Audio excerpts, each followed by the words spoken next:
right, here we are, day one of free agency. We're about to get into it, man. What you got for us, Damien?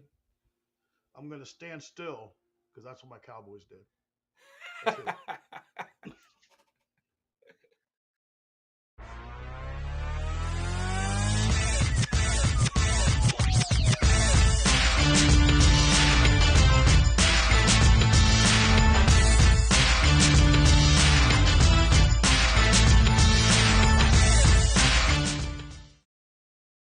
So there's a ton to talk about. We unfortunately missed our episode last week. You weren't feeling very well and couldn't speak, so um, got a lot to go over. If we can get to some combine stuff later, we will. But today is day one of the tampering period, which we've discussed before. And let's be real, it's the day one of free agency. A whole bunch of dudes have already inked contracts, and even minutes after noon Eastern time, there was people getting contracts because nobody was talking before tampering period. Of course not. Nothing was negotiated before that time period. People signing at 12:01 or 12 minutes 1 second, Right. but no contact allowed before that. Of course, Nothing was we know how that discussed. is. We know how that goes. Yeah, we know Yeah. exactly how that goes, man. So, anything big that caught you off guard with some free agent signings? Caught me off guard. No. Everything has been kind of as expected. I guess I'll talk about the one. I mean, maybe this one caught me off guard a little bit. Gardner Minshew to the Raiders for a 2 year, $25 million contract. Which is that backup money nowadays? I guess. Yeah, I think so. I saw a thing on X or Twitter where the Raiders are considering doing a trade for Justin Fields, so I think that's in the works for him. Gotcha. That's just kind of a backup role for it. Right. So if Is you're kind of my bringing belief in on that. if you're bringing in Gardner and you're gonna have a guy on still a rookie deal, then I suppose that makes a little more sense to have 12 million a year for your backup, your veteran guy or whatever, because you're still not Oh yeah, spending much most at the position. yeah, most definitely. And Justin Fields hasn't played. He hasn't completed the season the past 2 years. I don't know if he's completed a full season his career yet. So I'd have to look that up. But I don't. it's not a horrible move for the Raiders considering what they got on the roster right now. Yeah. I mean, I guess you got to do something. We'll see what they do in the draft, and that can't be the answer. Gardner Minshew cannot be the future. I mean, that's kind of like at this point we've gone from Derek Carr to Jimmy Garoppolo, which was a downgrade, and now to Gardner Minshew, who is a downgrade from Jimmy Garoppolo. Hey, Minshew led the Colts well last year. You got to give him some credit for that. I don't hate the guy. I actually like Gardner Minshew. I think he's probably reached his potential. You know, I don't think he's going to get any better than he is right now. I mean, I could be wrong. Do you feel different? No, I think he's peaked, but he's not horrible. I guess is what I'm saying. He's not horrible for what they for where the Raiders are at right now for what they had last year. He's an upgrade. He's an upgrade for what they had last year. I'll say that. So that was the big surprise among the free agent quarterbacks. I guess the big one. It's not a surprise to me really, but it's worthy of talking about. And I'll let you talk about it for a minute while I fix some camera stuff. But go ahead and talk about Kirk Cousins to the Falcons for 4 years, 180 million. Yeah, I guess it's not a surprise in the sense that he had already had his family moving to Atlanta, already looking for houses, so that was already kind of talked about just a little bit. I am surprised with the amount of money he is getting based on coming off a torn Achilles. I believe his contract was somewhere 4 years, 180 million, and I believe 100 million of that's going to be guaranteed. I think he has signed for more guaranteed money than any player in NFL history, if I remember correctly, after signing that deal, passing up to Sean Watson, who passed up Kirk Cousins previously before that. So it's This dude amazing to me never that Kirk. signs a bad deal. No, it's amazing to me. He bets on himself, to be perfectly honest, and that's. I don't want to say more NFL players should do that, become 1 year mercenaries. That's kind of what Revis did toward the end of his career, was Yeah. kind of become a 1 to 2 year mercenary and just getting that big contract, even if it was just for a 1 year deal. Yep. Um, but it's not a huge. I don't I'm surprised at how much, considering they could have went the Pittsburgh route and got Russell Wilson for 1.29. So that's where it Yeah, surprises me. I guess you kind of segued us into that one, and I don't really have anything to add about Kirk Cousins. I think Kirk Cousins is way underrated as a quarterback. I just, good quarterback, man. He's gonna get it done as long as you have a good cast around him. Is he a superstar? No.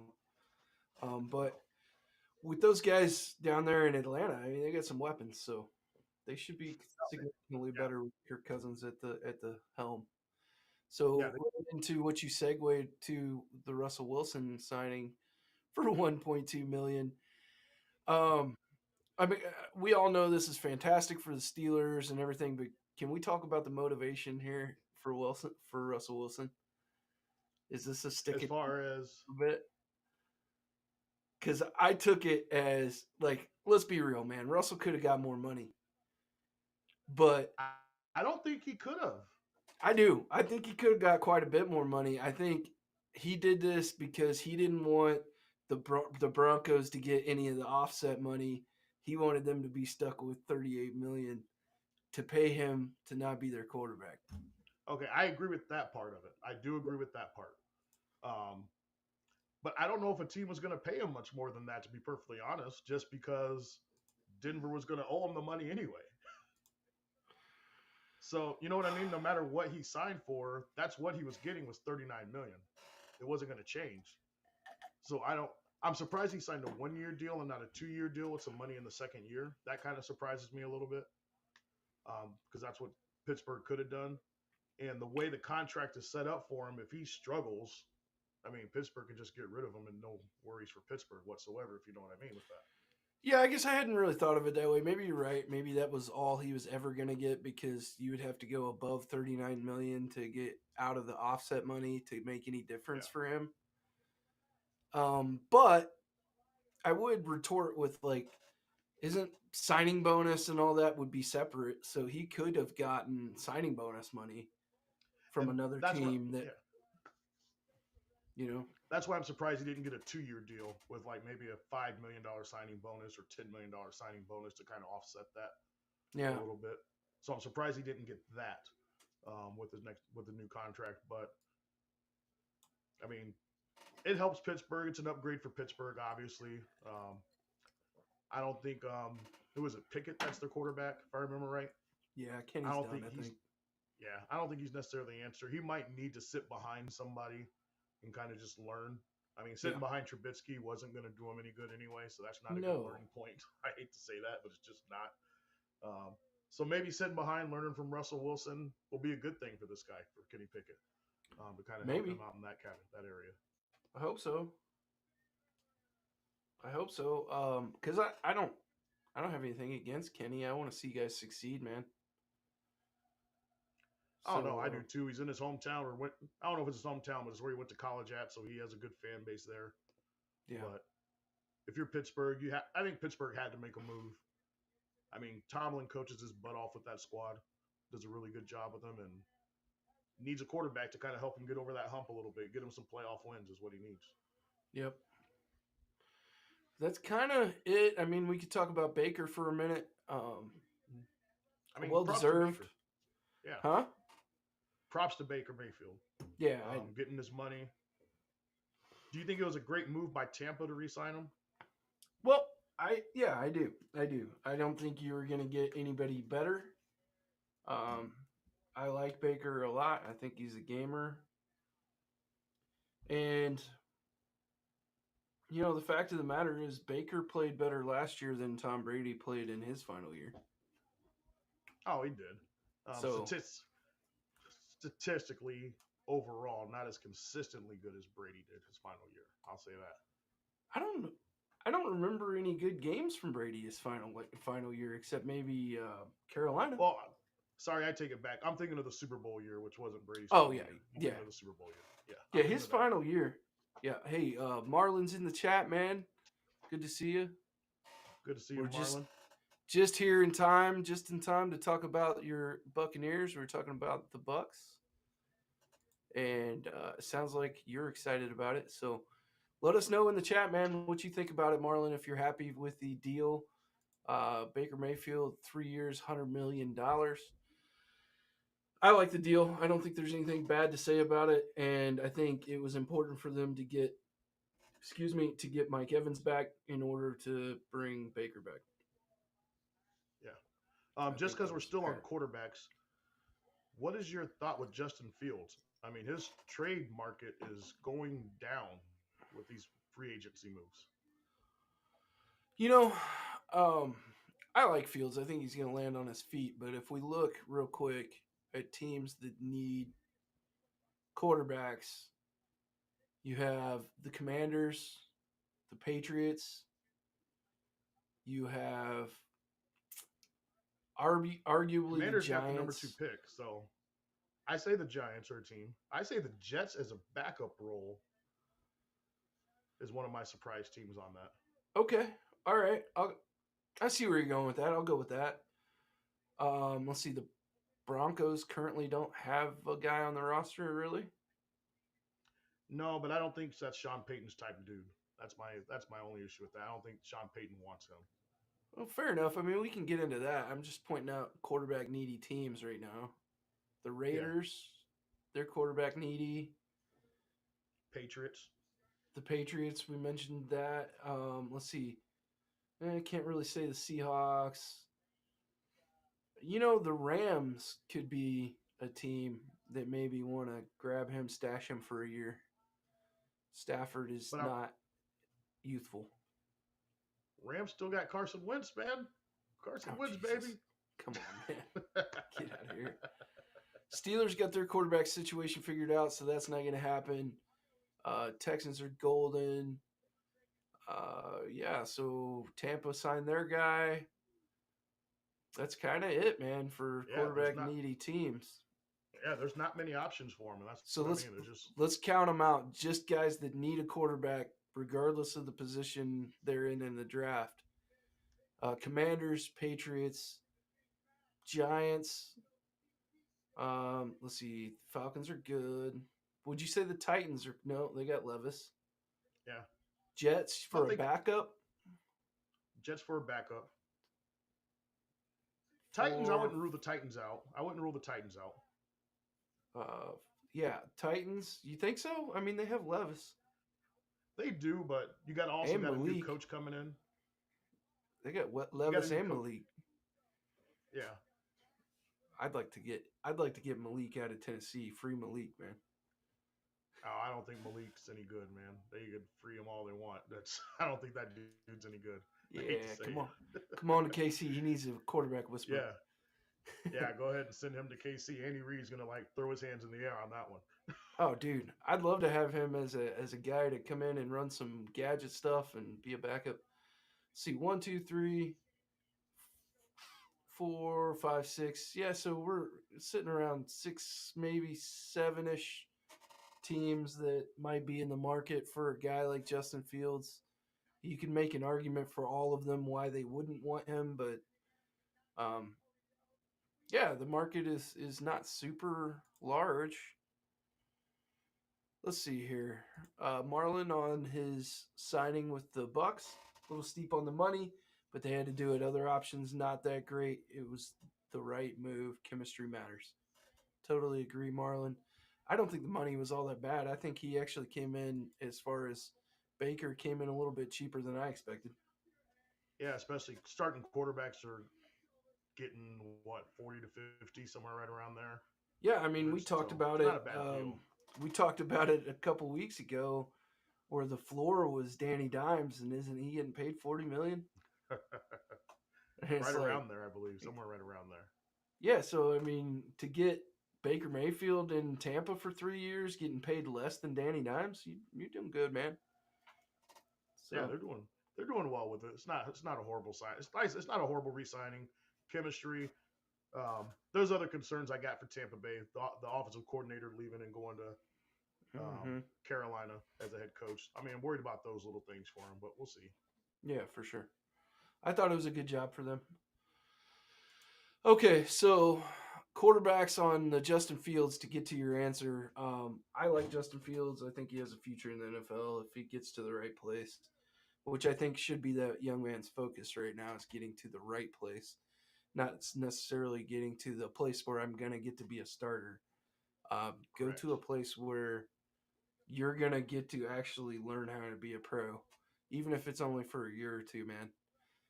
Maybe your best fit is to go and be somebody's backup somewhere that is good with dealing with quarterbacks and somebody that maybe has an older quarterback and a good offensive That's mind. Huh? that's why I named the Jets. That's why I named Yep. the Jets on that because I thought that might be a good spot for him to go sit. I agree. Yeah, yeah, it would be really good for him to sit under Aaron and learn.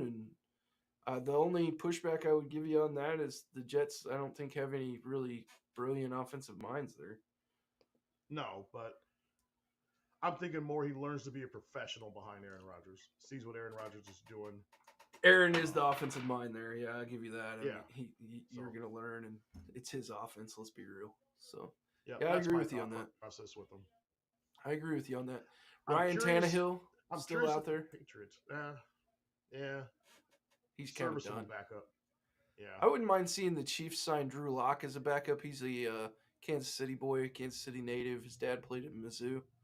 So I'd like to see him come in there and maybe Andy's done that a few times with guys that are kind of on that teetering edge of maybe not getting any more shots. So take Drew in there, let him play with Andy for a year. Maybe he gets one more shot as a starter. did we I've name always- the Vikings in that situation for quarterbacks? Oh, we did not. We did not. How'd Yeah. I miss that one? So Fields to the Vikings actually might be the one that I like the most. I don't know if they make that in division trade. Like that's a big question mark on that. If you Um, really are okay, well, let me play devil's advocate to that because if you're the Bears and you think Fields is hot garbage, then why not trade him to your division rival? Yeah, I don't disagree. If that's the You're thought right. process.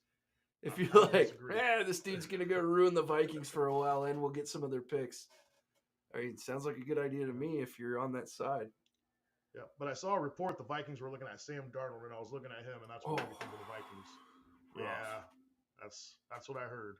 Rough. Tyler Huntley's out there. He's a name that I've always liked. I think he deserves a shot. Probably not going to get one.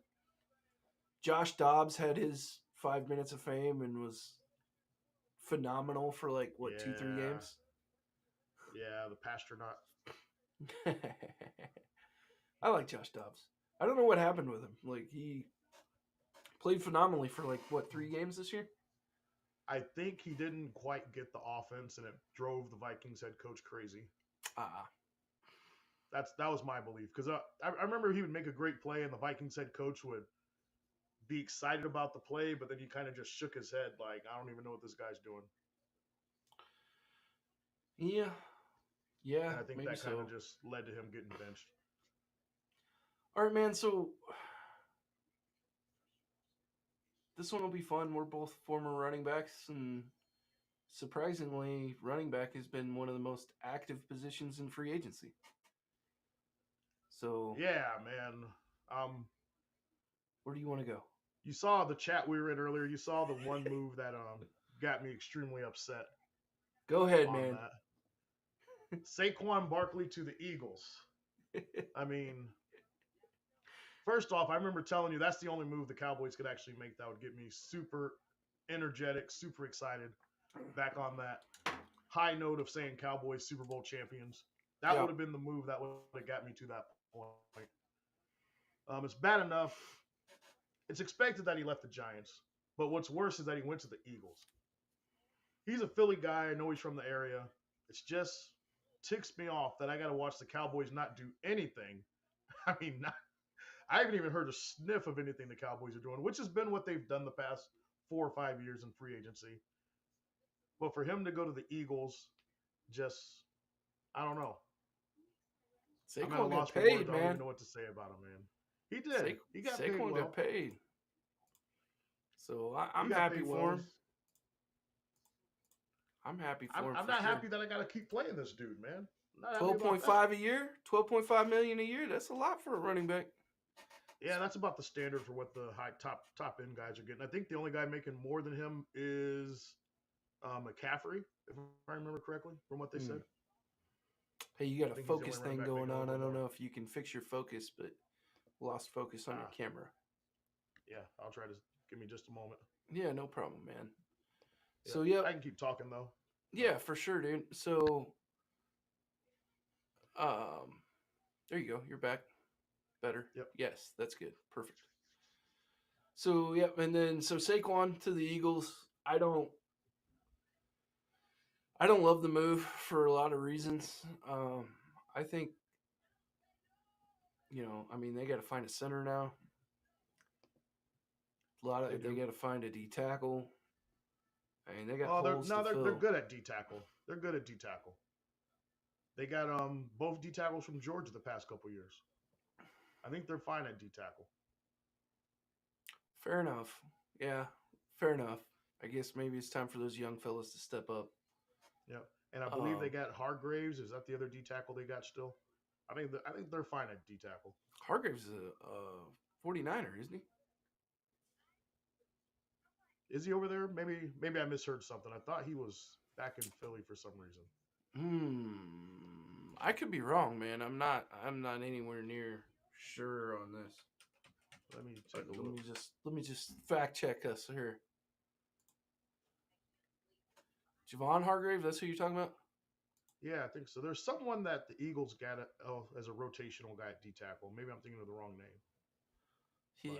Yeah, Javon Hargrave is a 49er. Okay. Let's look. Someone else I'm thinking. Well, let's just look at the Eagles D tackles. It's not a bad thing to talk about here. Yeah. They have a lot of things to fill on their roster, especially the secondary. I just don't see the like the move is a little curious to me, I guess is what I'm saying.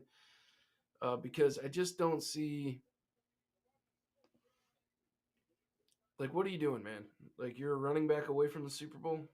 No, you're not.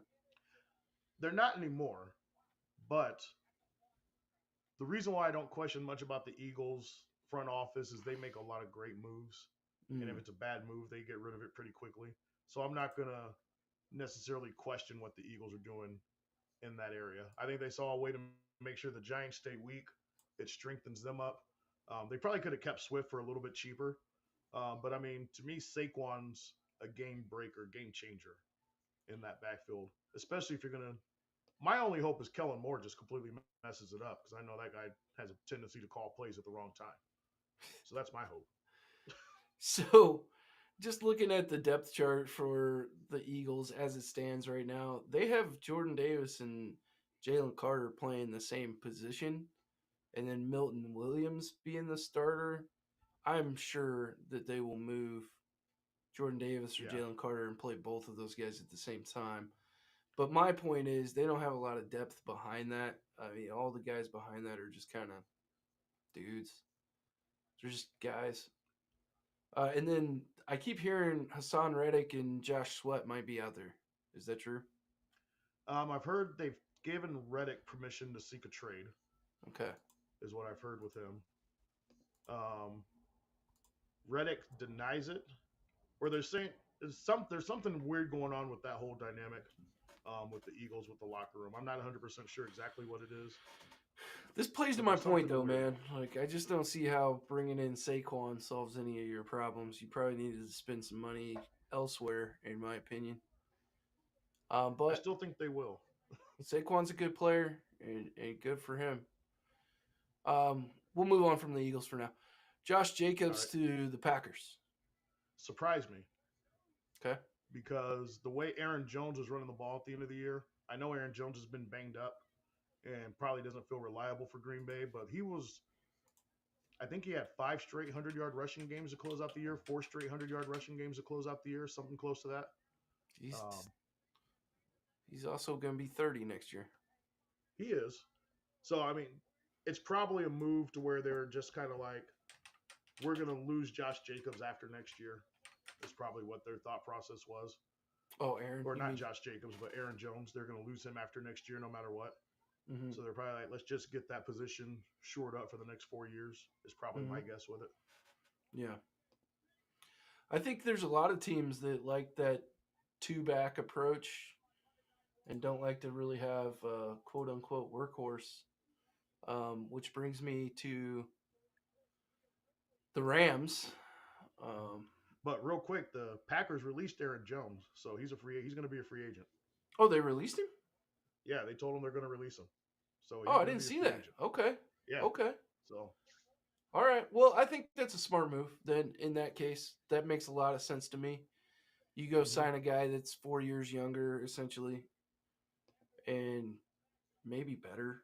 Honestly, I'm not a huge Josh Jacobs fan. I'm just trying to give him his flowers. I mean, the dude's done some things in the league, so you got to give He him has. credit where credit is due. So he's not, like I said, not my big time dude, but there it is.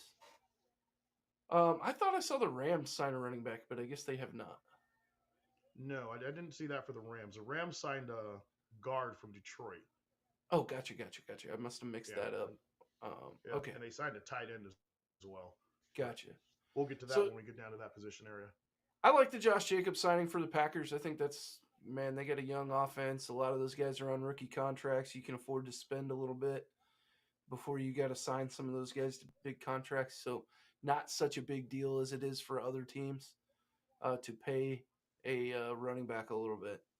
And I'm Yeah, sure it's a not 4 year, $48 million contract. I'm sure there's a out probably in 2 or 3 years. most likely. Yeah. I haven't seen what the signing bonus is on that or anything to that effect with it. So Yeah, that's all I probably have what's going to here is determine all 4 years, 48 million. That's all I have right now. Details that. will start leaking out on all this stuff over the next coming days. So, um, best available unsigned running back Derrick Henry. Any thoughts on him? I know they keep pushing him to Dallas. We've talked about my feelings on this guy. He's one of the softest 260-pound running backs I've seen. I just hate to say it that way. Am I saying I want to tackle the guy? No, I'm not saying that. But I mean, when he's bullying someone, it's always a defensive back, someone that's 180, 190 pounds. That's who he's Yeah, bullying. He's not bullying a defensive lineman or a linebacker or anything like that. he, Um, he got a hell of a stiff arm. he does, but it's on the little guys. Mm-hmm. That's my whole thing with him. It's on the little guys. I think what turned me around on Derrick Henry, what softened me up on him was Ryan Clark on ESPN. He always talks about it. He talked about how Derrick Henry only punishes the little guys. And then I went back and Mm-hmm. started watching some film on some of his runs, and that's who he punishes. He's not one of them just pounders that's going to tire out the linebacker or tire out a defense. If he came to Dallas, am I going to root for him? Yes, I'm going to root for He'll the fall guy because he's forward a for Cowboy. 3 yards, man. He will do that. No, he won't. He won't do it all the time. I've watched his runs on short yardage, man. I see him get wrapped up in the backfield, and I wish that was the case. I really do. I wish that was the case with That him. wasn't that wasn't a very good offensive line they had some of those years. I will say that. Yeah, It's hard. I don't. It's hard no matter how big you are, man, if you get hit in the backfield. He's no Okoye. I'll just say that. He's no Christian Okoye, man. Well, no. I mean, but He's as that big was as that, Okoye. He might be bigger. yeah, but He's he no wasn't as Okoye. fast. He wasn't as fast. Force equals mass times acceleration, right? Like, Correct. so I'm just saying, like, Okoye, this is a 265-pound man running a 4.340. That's unreal. That's unreal. I'm not disagreeing. I'm just. Derrick I'm Henry not run even. like a 4.6 or something like that, 4.5. I'll put it like this: as a Cowboys fan, I'd rather Yeah. sign Aaron Jones than Derrick Henry. Ooh. I'd rather go get Aaron Jones. I don't know how much tread is on the tires there for me. As far as I know, I'm giving you some pushback, but I'll put it this way: as far as just looking at it through my own eyes, like if the Chiefs went out and signed Derrick Henry, I wouldn't be super excited. Yeah, that's. I don't know how much tread is left on Derrick Henry. Just to be Yeah, honest, that's what I mean. Yeah, yeah. And that's why I'd rather go get Aaron Jones if you're going to give me the choice between the two backs. Because if there's one thing I know as a Cowboys fan, he will run in AT&T Stadium and run all over that field. I know that for a fact. You know where I think Derrick Henry should go is the Ravens. I could see him there. Wouldn't be a bad pick. I'm surprised the Ravens didn't get Saquon. That's who I thought they would actually go after. Yeah. Yeah. I'm surprised they didn't get Saquon, but I think Saquon wanted to go back home, and that's why he ended up in Philly. Yeah, I think he was going to Philly the whole time. Austin Eckler signed with the Commanders. I don't know if you saw that. I did. 2 years, $11.43 million. There's nothing left in the tank for that guy. Another terrible signing by the Commanders. Sorry. Oh, you think he's done? Yeah, he's nothing. You've seen him more in action than I have, so I just to be transparent, it's not like I hate the guy because he was a Charger or anything like that. I really don't have any ill will towards the Chargers. They're an irrelevant team in the AFC West. They haven't made a push for the AFC West in years, so I don't have any built-up hatred for them. But there's a lot of Charger players I really love. Austin Eckler is not one, and I have no problem admiring my enemy's team and players. And Eckler is just not a guy that I ever really looked at like, oh my God. I know Eckler was super hot for like 2 years, and everybody was saying, oh, he's one of the best backs in the league. I never felt that way about Austin Eckler, not once. And then last year just kind of cemented the deal for me. He's done. I'd be surprised if he did much in Washington. I could be wrong. If I'm wrong, I'll take the L. I'll man up to it, but I don't see him doing much of anything over there. I'd be surprised if he hit 1,000 yards, honestly. I hope he doesn't. I mean, yeah, he's a Commander, so I mean, we're going to see him twice a year. I don't got good news to say about the Commanders anymore, even though they haven't done anything to tick me off in a while. But the best part about Eckler is him in the passing game. Like he's pretty good in the passing game. Yeah, the way you feel about the Chargers is how I feel about the Commanders. Right, it's just meh. Like you exist. Yeah, exactly. Yeah. DeAndre Swift to the Bears. How do you feel about that one? Good move for the Bears. We'll see about DeAndre Swift's health. Probably could have had a bigger year last year, but the Eagles just stopped using him for whatever reason. So I don't know what the deal is with that. I don't know if he's banged up. I don't know if he knows the playbooks inside and out. It's his third team in 3 years. Yeah.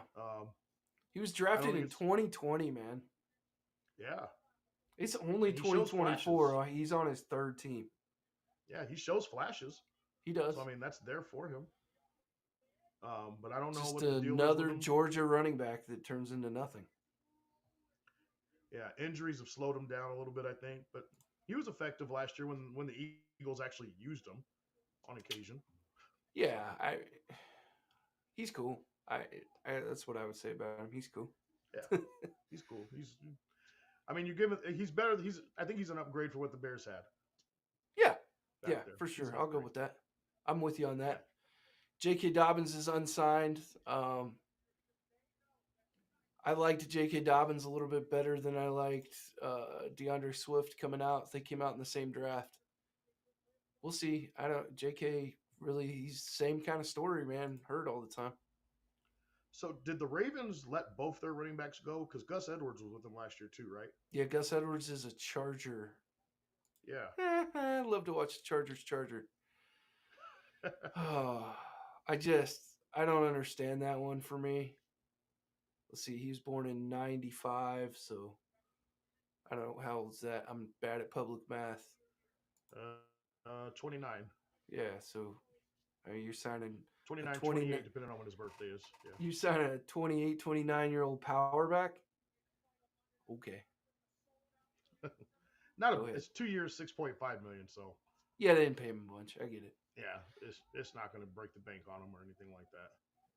Let's see. I'm saving one guy on purpose, but let's talk. AJ Dillon's a free agent. What do you think about AJ Dillon? Good physical back. Mm-hmm. I don't have a care for him either way overall. Hopefully he can land somewhere. But if I'm a team and I'm looking at running backs, I'd probably head to the draft before I go AJ Dillon. Maybe I say before camp if I don't have what I want or looking for. That's the guy actually out of everybody that remains. Him and Donta Foreman from Texas, probably a little more towards AJ Dillon, I think would be a good fit. as a backup for the Chiefs as a change of pace kind of guy for Pacheco Okay. and a short yardage back if you can get him for cheap. I wouldn't spend very much money on AJ Dillon, but I like AJ Dillon.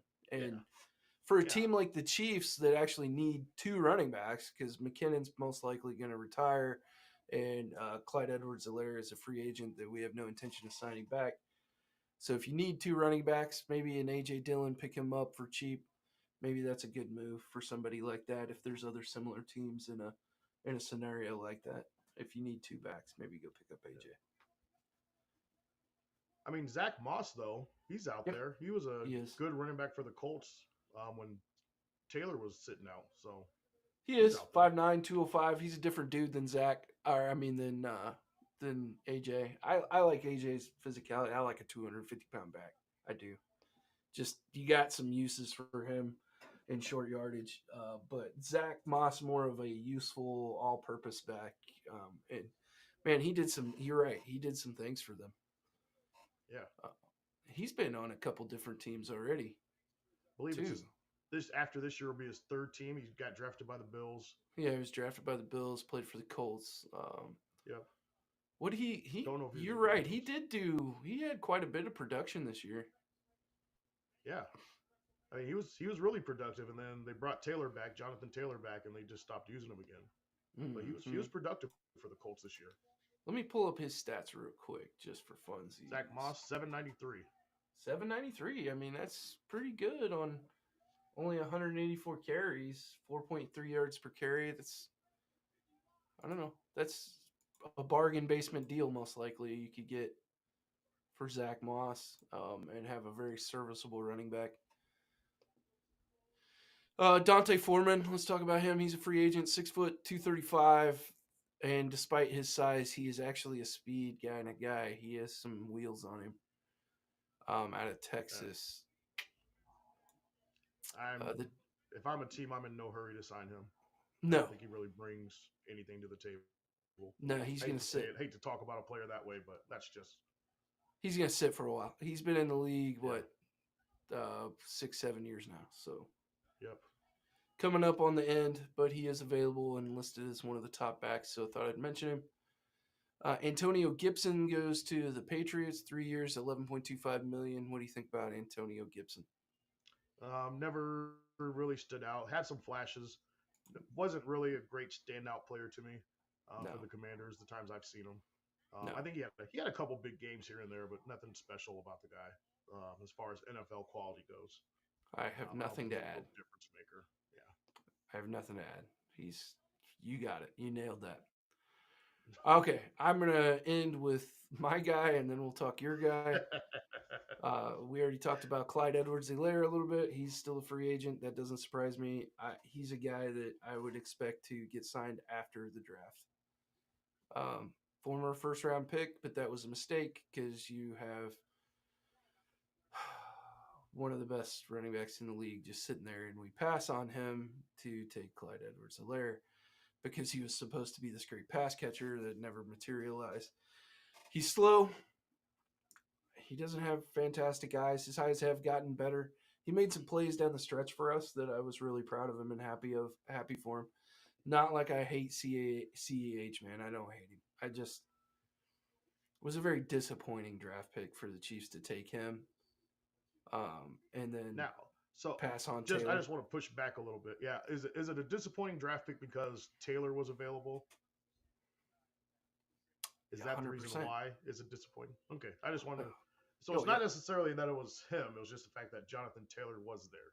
I don't think. Well, even if Jonathan Taylor, let's say Jonathan Taylor went at pick 31 and we took Clyde at 32, I would still be upset because Clyde was not a first-round draft pick. It just adds to it that you passed on Jonathan Taylor because you apparently don't have eyes and can't see what's going on. These guys just outsmart themselves sometimes, and my team is not exempt from that.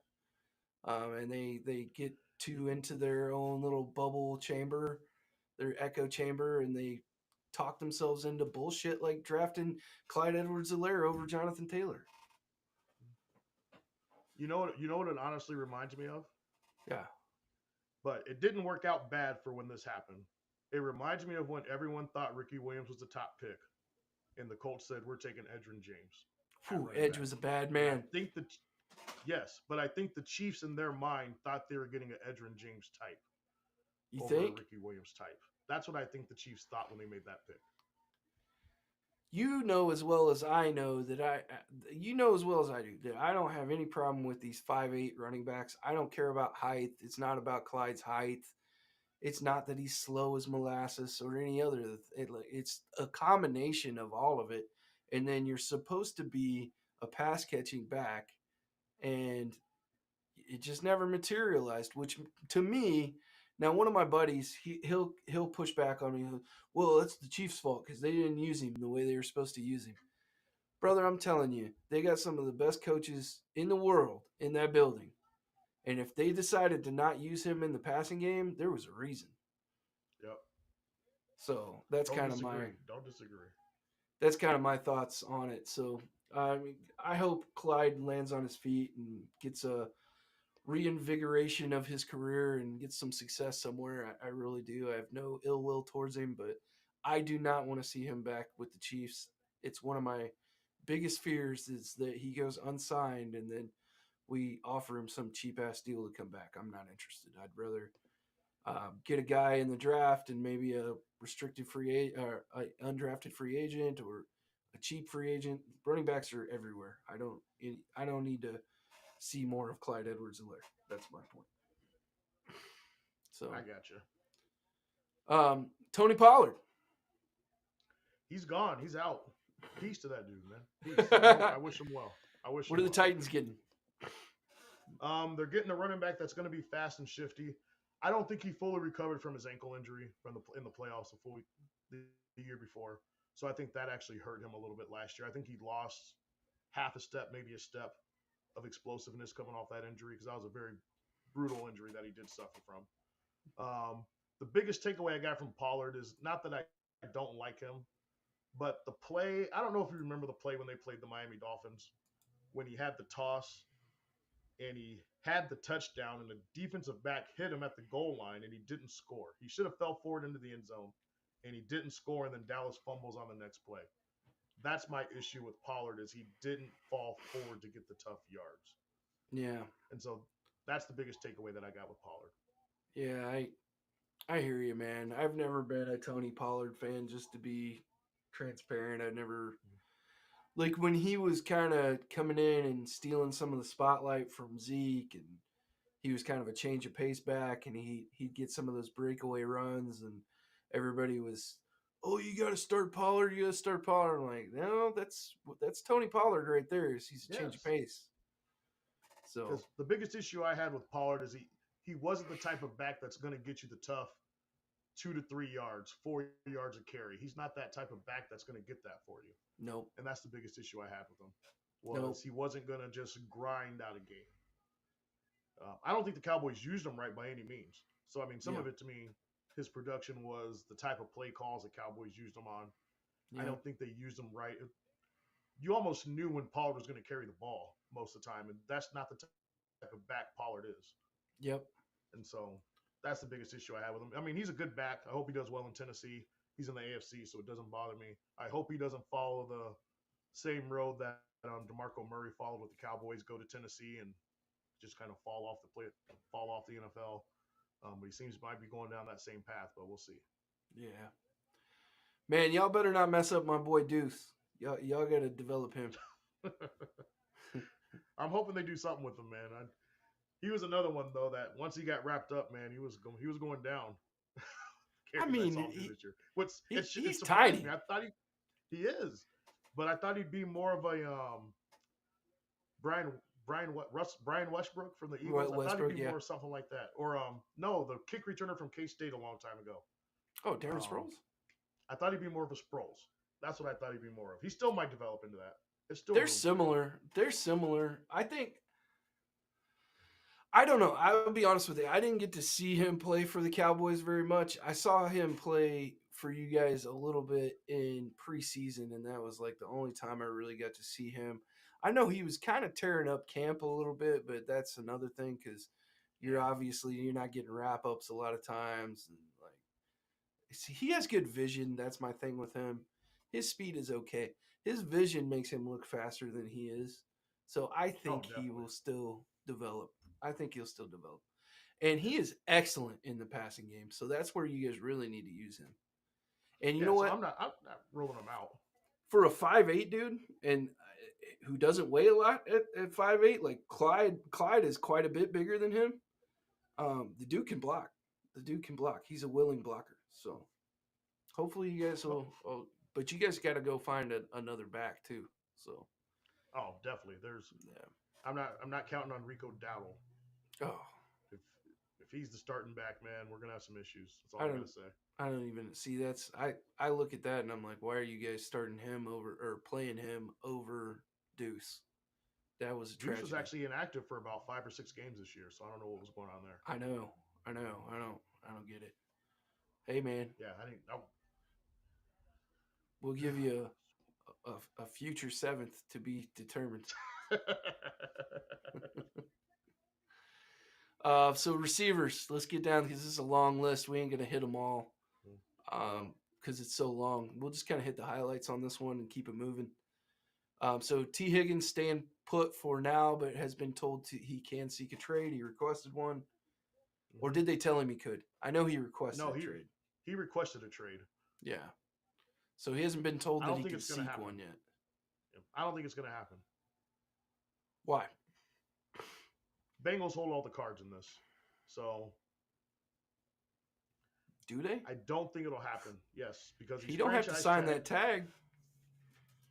Well, but to get eligible to eventually play, he has to report before what is it, week 10, for the league year to count for Yeah, him. to And accrue a league year. Yes. I mean, you can say what you want to say. $21 million is $21 million.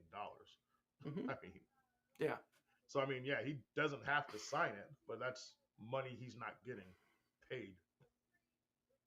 Yeah. I think he's done there. I think he doesn't want to be there. I think he's been insulted. I mean, the man said that he hasn't heard a word from them since March of last year. Yeah, I think he wants to be there, but I think the negotiation part's kind of messed up for him. Do you think he's a full-fledged number one? I do. Yeah, I do. You do? I don't. Now, let me clarify. I don't think he's a guy that I'm going to go spend multiple first round picks on. I don't think he's some game changing. He's a number one. That's what he is. He's a solid number one. He's not a Okay. top 10 receiver or anything like that. I would put him somewhere between 10 and 20 in the league. So if he went, let's just say the Chiefs trade for him. Okay, Would you pay him top 10 money? absolutely not. I am not interested in T. Higgins coming to Kansas City. Okay. I'm just curious. No, no, I know there's a lot of Chiefs fans that are clamoring for that, and I have I've just come around to the position where I want to fix the receiver room completely through the draft. I'm not interested in anybody that's left. There's nobody available right now that I think is, oh, I got to go spend money on him. I'm not interested in spending money on anybody that's left. I would rather have two or three guys in the draft that are cheap. Okay. And Not if you even go Calvin get three Ridley? guys, you're going to hit on one. That's Calvin my thing. Ridley? No, I'm good. No? Somebody's going to pay him way too much. This dude's 29 years old. I'm not. I don't like signing guys. You know, Chris Jones is the guy that I've made a personal exception for. That I'm not upset that we paid a 29-year-old guy. And even that one, if I'm looking at it completely objectively, is a risky contract. Yeah, I was surprised at the size. I was surprised at the size of that contract for the length. Yeah, That surprised me. I think it's structured well. I mean, I don't know how much the rest of the NFL has kind of paid attention to the structure of the deal or whatever, but he only hits the cap this year for 7 million. It's a huge cap hit next year, Mhm. and then there's an out after the third year, so it's really a 3 year deal. And you have the ability because it's a 5 year contract to move some money around Just if you need to make cap spread room. it out. Yeah. So basically, they got some voided years at the end of that contract that they can just add on and Yeah. extend the money to probably. Yeah. I mean, could he play the contract out? Sure. Is it likely? No. I see him probably retiring after that third year, honestly. Maybe the fourth at the most. I don't think he makes it to the fifth. Yeah, most players don't make it to the end of their contract anyway in the NFL. Mm-mm. No, no. I don't see him still playing at 34, almost 35 years old. But, Fletcher Cox played till he was pretty old, so it's possible. We'll see. I'm happy to have the big guy back. So let's move on. Pittman got the bag with the Colts. I think it was deserved. I like Michael Pittman, maybe more than a lot of people do. I know Yep. he's not super popular in the realm of fans talking about guys they want to come to their team, but I was a little disappointed that they were able to get him signed. He was the one guy that I was like, all right, Chiefs, you can go spend money on Michael Pittman. What do you think about him? Oh, I think he's a real solid receiver. He's going to fit that offense well. Yeah. Once you add the running threat of the quarterback, Richardson back there with him, I think that's going to really give an extra dynamic to it. Hopefully, he's as accurate as what Minshew was to him, but I think that's going to add an extra dimension once that quarterback comes back. Super happy for Michael Pittman. I mean, he's a dude that 6'4", 223. He can run a little bit, runs good routes, doesn't have any drop problems. I like him a lot, man. So good for him, good for the Colts. I think that was a great deal. Happy for them, and Coach T gets to keep his guy. I was beating him up a little bit couple months ago, like Pittman's gonna be a Chief. It didn't happen. So Mike Evans re-signed with the Bucks. We kind of talked about that already. Good deal for Mike Evans. I'd like to see Mike Evans retire as a Buck. Phenomenal career. The dude is way underrated. When you look at his numbers, you're like, holy crap. How do people not talk about this guy more? I'm actually surprised he re-signed. I'm not gonna. I thought he'd be gone, but Why? Tampa Bay. Just watching his body language all year long, he didn't celebrate touchdowns, anything like that.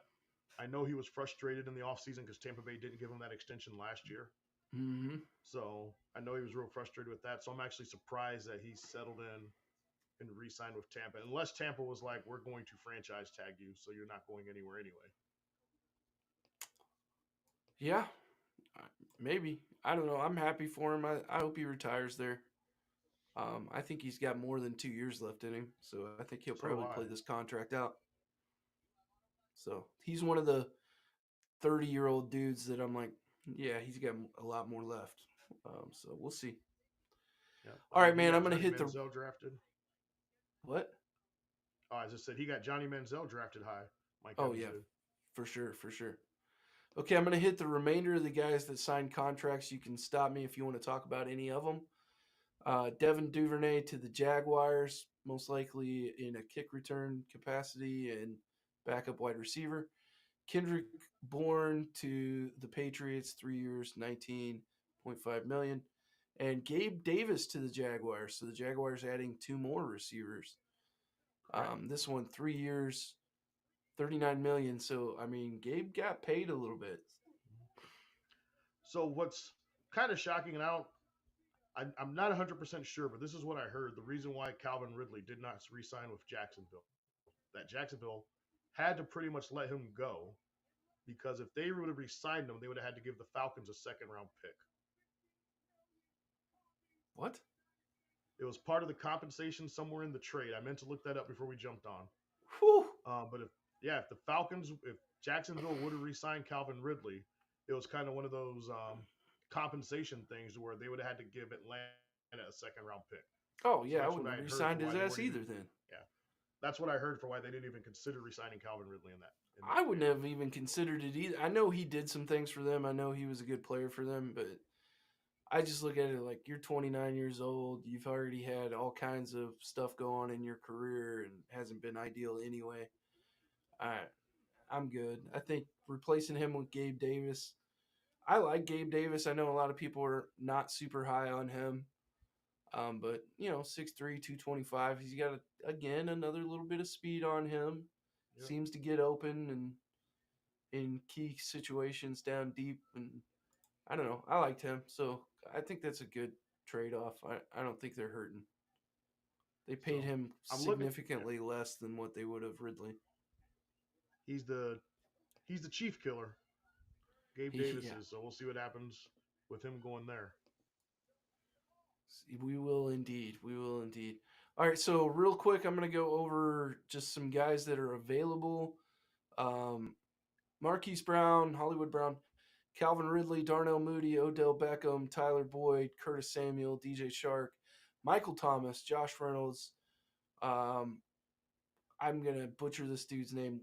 Westbrook Ekahine, Osborne, Noah Brown, Wilson, MVS, Braxton Berrios, Donovan Peoples Jones, Hollins, Quez Watkins, Byron Pringle, Chase Claypool, and Paris Campbell. Anybody on there worth talking about in your opinion?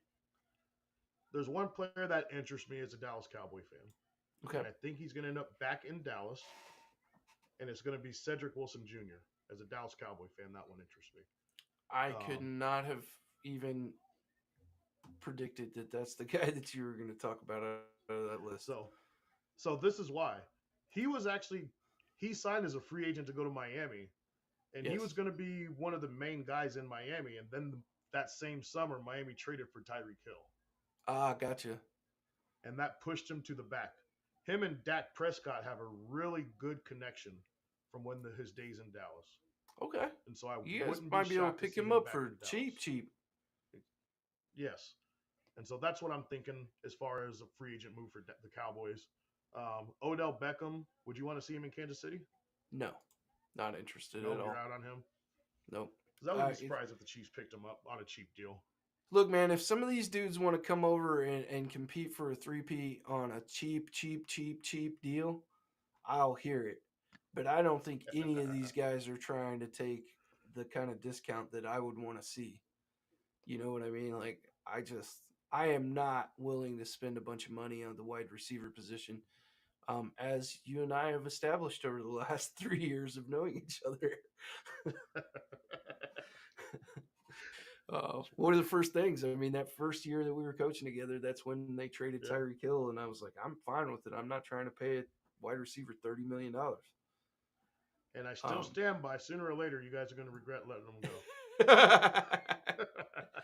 Sooner or later, it's going to come back and bite you guys. You know what? It'll bite me when he takes his ass into the Hall of Fame as a Dolphin, because I know he's petty like that, and that's what he's going to do.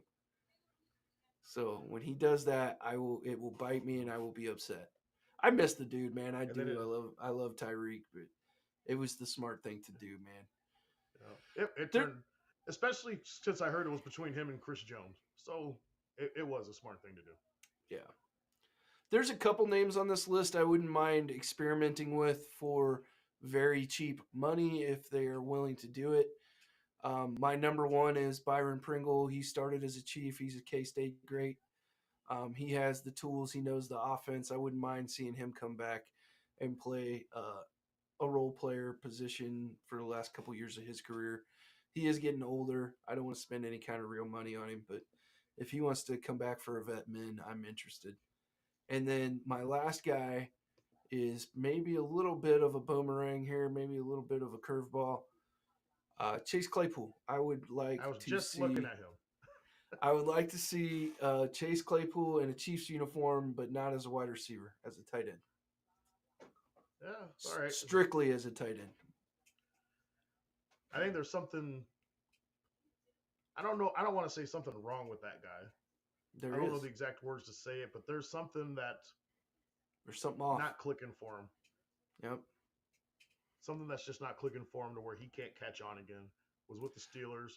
What was the name of that great big receiver that played in Carolina that was hot for a minute and then just dropped off the planet? Benjamin. Kelvin Benjamin came to the Chiefs. Yep, Kelvin Benjamin. Yep. And just couldn't get it figured out.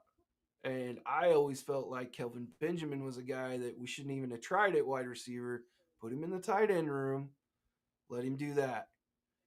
Because I think he would be better at that. And so I kind of look at Claypool as a second shot at that, but they probably wouldn't do it the way I would do it. So it's kind of just one of those Madden pipe dreams for me. I don't think Claypool would do it. And that's why he is who he is. Exactly. I don't think he would do it. Yeah. Okay, tight ends real quick. Dalton Schultz re-signs with the Texans. Good job on him. He deserves it. He likes it there. Do you got anything to say about Dalton Schultz? Oh, you want? There's a bunch of things I could say about the guy. First off, okay, I'm sure you saw his thing on McAfee. No, not at all. Oh, you didn't see? Okay, so he was on Pat McAfee's show, and Of course I saw that shit, man. oh, okay, I was about to say. All right, okay. I was about to say. I was gonna have to rehash the whole thing. Now, I think he got taken out of context. First of all, Yeah, I do think too. his whole thing got taken out of context, and the media ran with it, saying Yeah. that the Cowboys facilities is a zoo and stuff. Mhm. I mean, I know exactly what he's talking about because I took a tour of the practice facility for the Cowboys, their headquarters, and it did catch me off guard as a fan that right in front of the squat rack, I'm sitting there looking into the weight room, like on People the other tapping on side the of the glass. Yes, I'm on the other side of the glass, and if someone was right there doing squats, I'm basically looking him in the eyes. Now, I'm not gonna lie, that caught me off guard completely. Right. That could happen. Yeah. But and like if players are just walking to the cafeteria, you're walking right by players when you're doing these tours, and it's a very intricate atmosphere. And I know what Jerry's going for. He wants fans to feel part of the Dallas Cowboys universe, and Yeah. he does a great job of that. Yep. I don't think that's why the Cowboys lose games or anything like that because of that type of situation. Because if a player's on the field thinking about that stuff, man, if only fans didn't come bother my weightlifting, then they shouldn't be. They're not going to win games anyway. You know what I mean? But overall, I'm happy for Dalton Schultz. I agree, man. I think it takes a different kind of special dude to be a Dallas Cowboy and deal with what, let's call it what it is. It's a little bit of a circus. It's a little bit of a show. Jerry likes it that way. That's the way he wants it to be. And, you know, I think I take Dalton Schultz as a no nonsense. I want to focus on football. I don't want any of the bullshit. And that's why he likes it better in Houston. And I don't think that's a bad thing. I don't think he meant it as an insult to Dallas. No, he even said it when he said it in the interview. He said there's nothing wrong with the way they do it. He just said this is just how it feels. Right. So I mean, the media took it and ran with it, and if it don't it's the jive Dallas with you, Cowboys, man. Yeah. If it don't jive with you, maybe you got a better fit, and he sounds like he found a better fit. Yep. Nothing And wrong I mean, with that. his situation for how he left Dallas was basically the Cowboys weren't going to pay him top dollar at that moment. They franchise tagged him for a year, and then the Cowboys had Ferguson, who I think is basically the exact same tight end as Dalton Schultz. So works out for both spots right now. Yeah, works out for real. both For real. spots. I'm putting these sunglasses back on. All right. Yeah. All right. So Dalton Schultz, good for him. Hunter Henry re-signs with the Patriots. I've always liked Hunter Henry. Good for him. Yep. I think that's a good spot for him. Kobe Parkinson signed with the Rams. Charlie Warner signs to the Falcons for 3 years, $12 million. I don't understand that one, to be honest. And then Jonnu Smith down to the Dolphins for 2 years, $10 million. Any of those signings you want to talk about? I'll just mention Noah Fant, happy for an Omaha kid, staying in the NFL, signing with the Seahawks. Oh, he did re-sign with the Seahawks? Yep, Noah Fant re-signed with the Seahawks, 2 years, $21 million.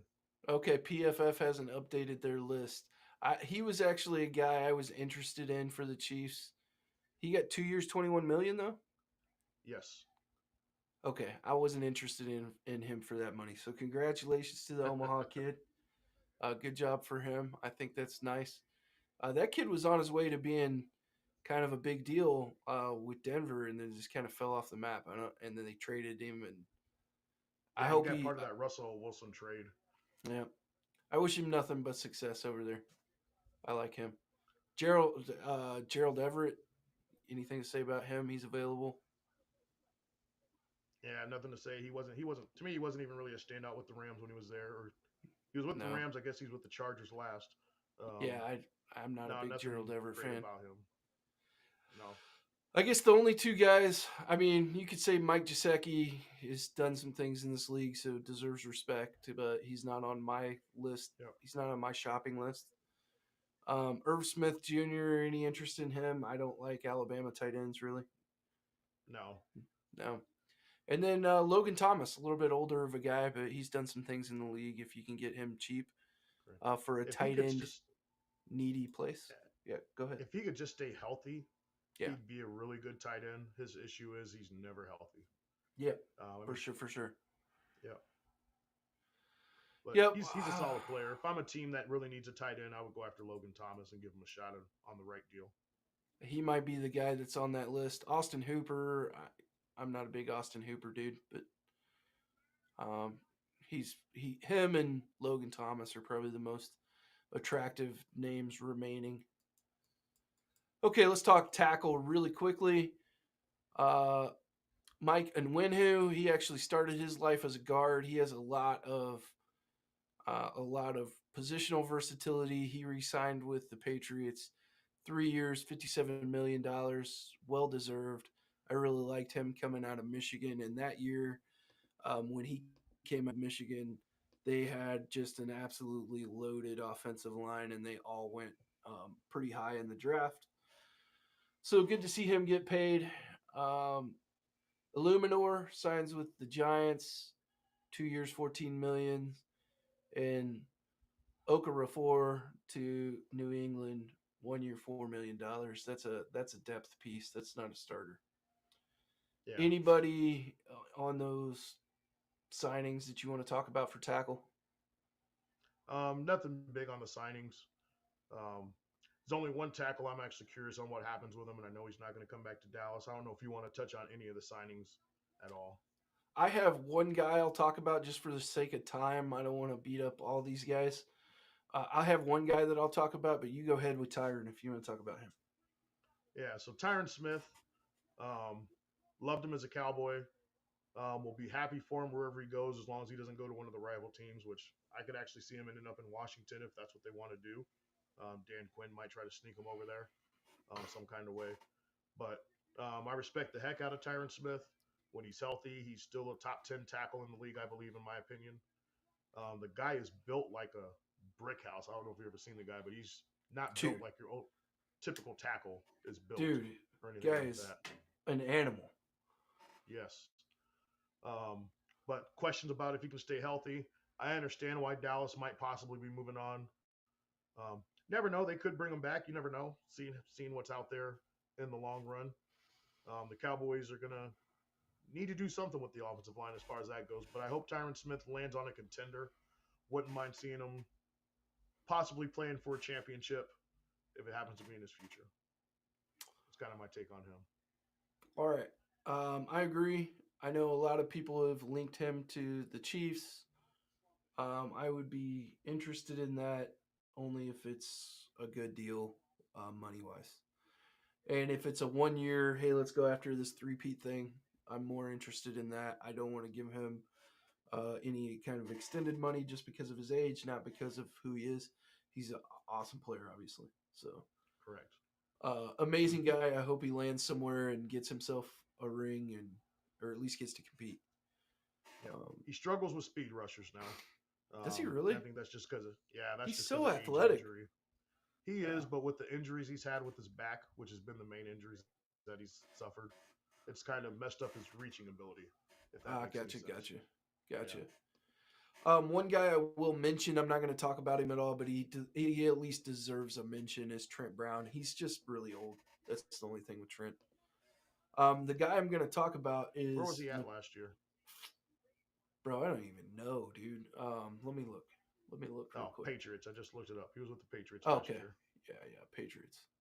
Yep. 6'8", 370. I mean, the dude's a monster. Absolute monster. 30 years old, though. I'm not super interested in him unless it's cheap. Mekhi Becton's the guy I'm going to talk about. So I've always liked Mekhi Becton. The guy is an absolute mountain of a man, kind of like Trent Brown is. But this guy's young and he's just been injured, man. If he can have a healthy season, when Mekhi Becton is healthy, he's good. So somebody might take a risk on him. I don't know if I want it to be the Chiefs. He just happens to be one of my guys. I'm not saying I want him to end up with the Chiefs, but I want him to land somewhere, and I want his career to go well because I like the guy, and I'd like to see him somewhere Gotcha. and be successful. So, Mekhi Becton, I hope So he he gets had a another chance. bad combination last year, in which he was tied for the most sacks allowed, Yeah, and then he was second in penalties, yeah, which means couldn't even hold right, man. yeah, yep. So I don't know. I don't know I don't about think he that was guy. healthy. I don't think he was healthy because I mean, you look at his rookie season. The dude was phenomenal, and nowhere near holding or giving up all those sacks or anything like that. Yeah, I'm So looking at that's his kind rookie of why I season say, stats now. huh? I'm looking at his rookie season stats now. Seventh, tied for ninth in penalties, tied for fifth in sacks allowed. Yeah, I don't know. Like pressures too. I mean, I don't know. That's yeah. Who is the guard beside him too? That matters. Yeah, Quarterback that I matters. don't know. Yeah. So I don't know. I've liked Mackay. I know I'm probably in the minority here. I'm not gonna try to convince everybody that I'm right. I just like the guy, and I hope he lands somewhere and gets another chance. So that's my thing with him. Anything else with tackles before we move to center? No, nothing big that I can see there. Okay, so center Andre James resigns with Vegas, 3 years, 24 million. Lloyd Cushenberry signed with the Titans, 4 years, 50 million, and Tyler Biadasz to the Commanders, 3 years, 30 million. Before you get started, I just want to say I loved Tyler coming out of the draft. He was one of my guys that I really wanted the Chiefs to draft, because we didn't have Creed Humphrey yet. And, I'm a little surprised you guys didn't keep a hold of him because I think he's a good center. What's up with that? I think he's solid center. Doesn't have the power that you might necessarily want from your center to be able to push forward on some Mm-hmm. runs. Um, I just think he happened to be more of a cap casualty than anything else, and Washington kind of jumped on that right away, Right in on. my opinion. With that, I think it was more of just a cap casualty. Cowboys weren't going to really do any moves until probably week two of free agency, to kind of let the market settle a little bit. And I think that's just kind of what happened with Tyler Biadasz. Lloyd Cushenberry signed to the Titans, and um, he's a good center, man. I not sure. I guess the Broncos couldn't afford to keep him. Excuse me, I got the hiccups. But good job for the Titans because they picked up a really good center. I liked him. He's probably the best center out of that 2020 draft class, The as far as Broncos I could know. have kept him. The Broncos are $29 million under the cap. They could have signed him.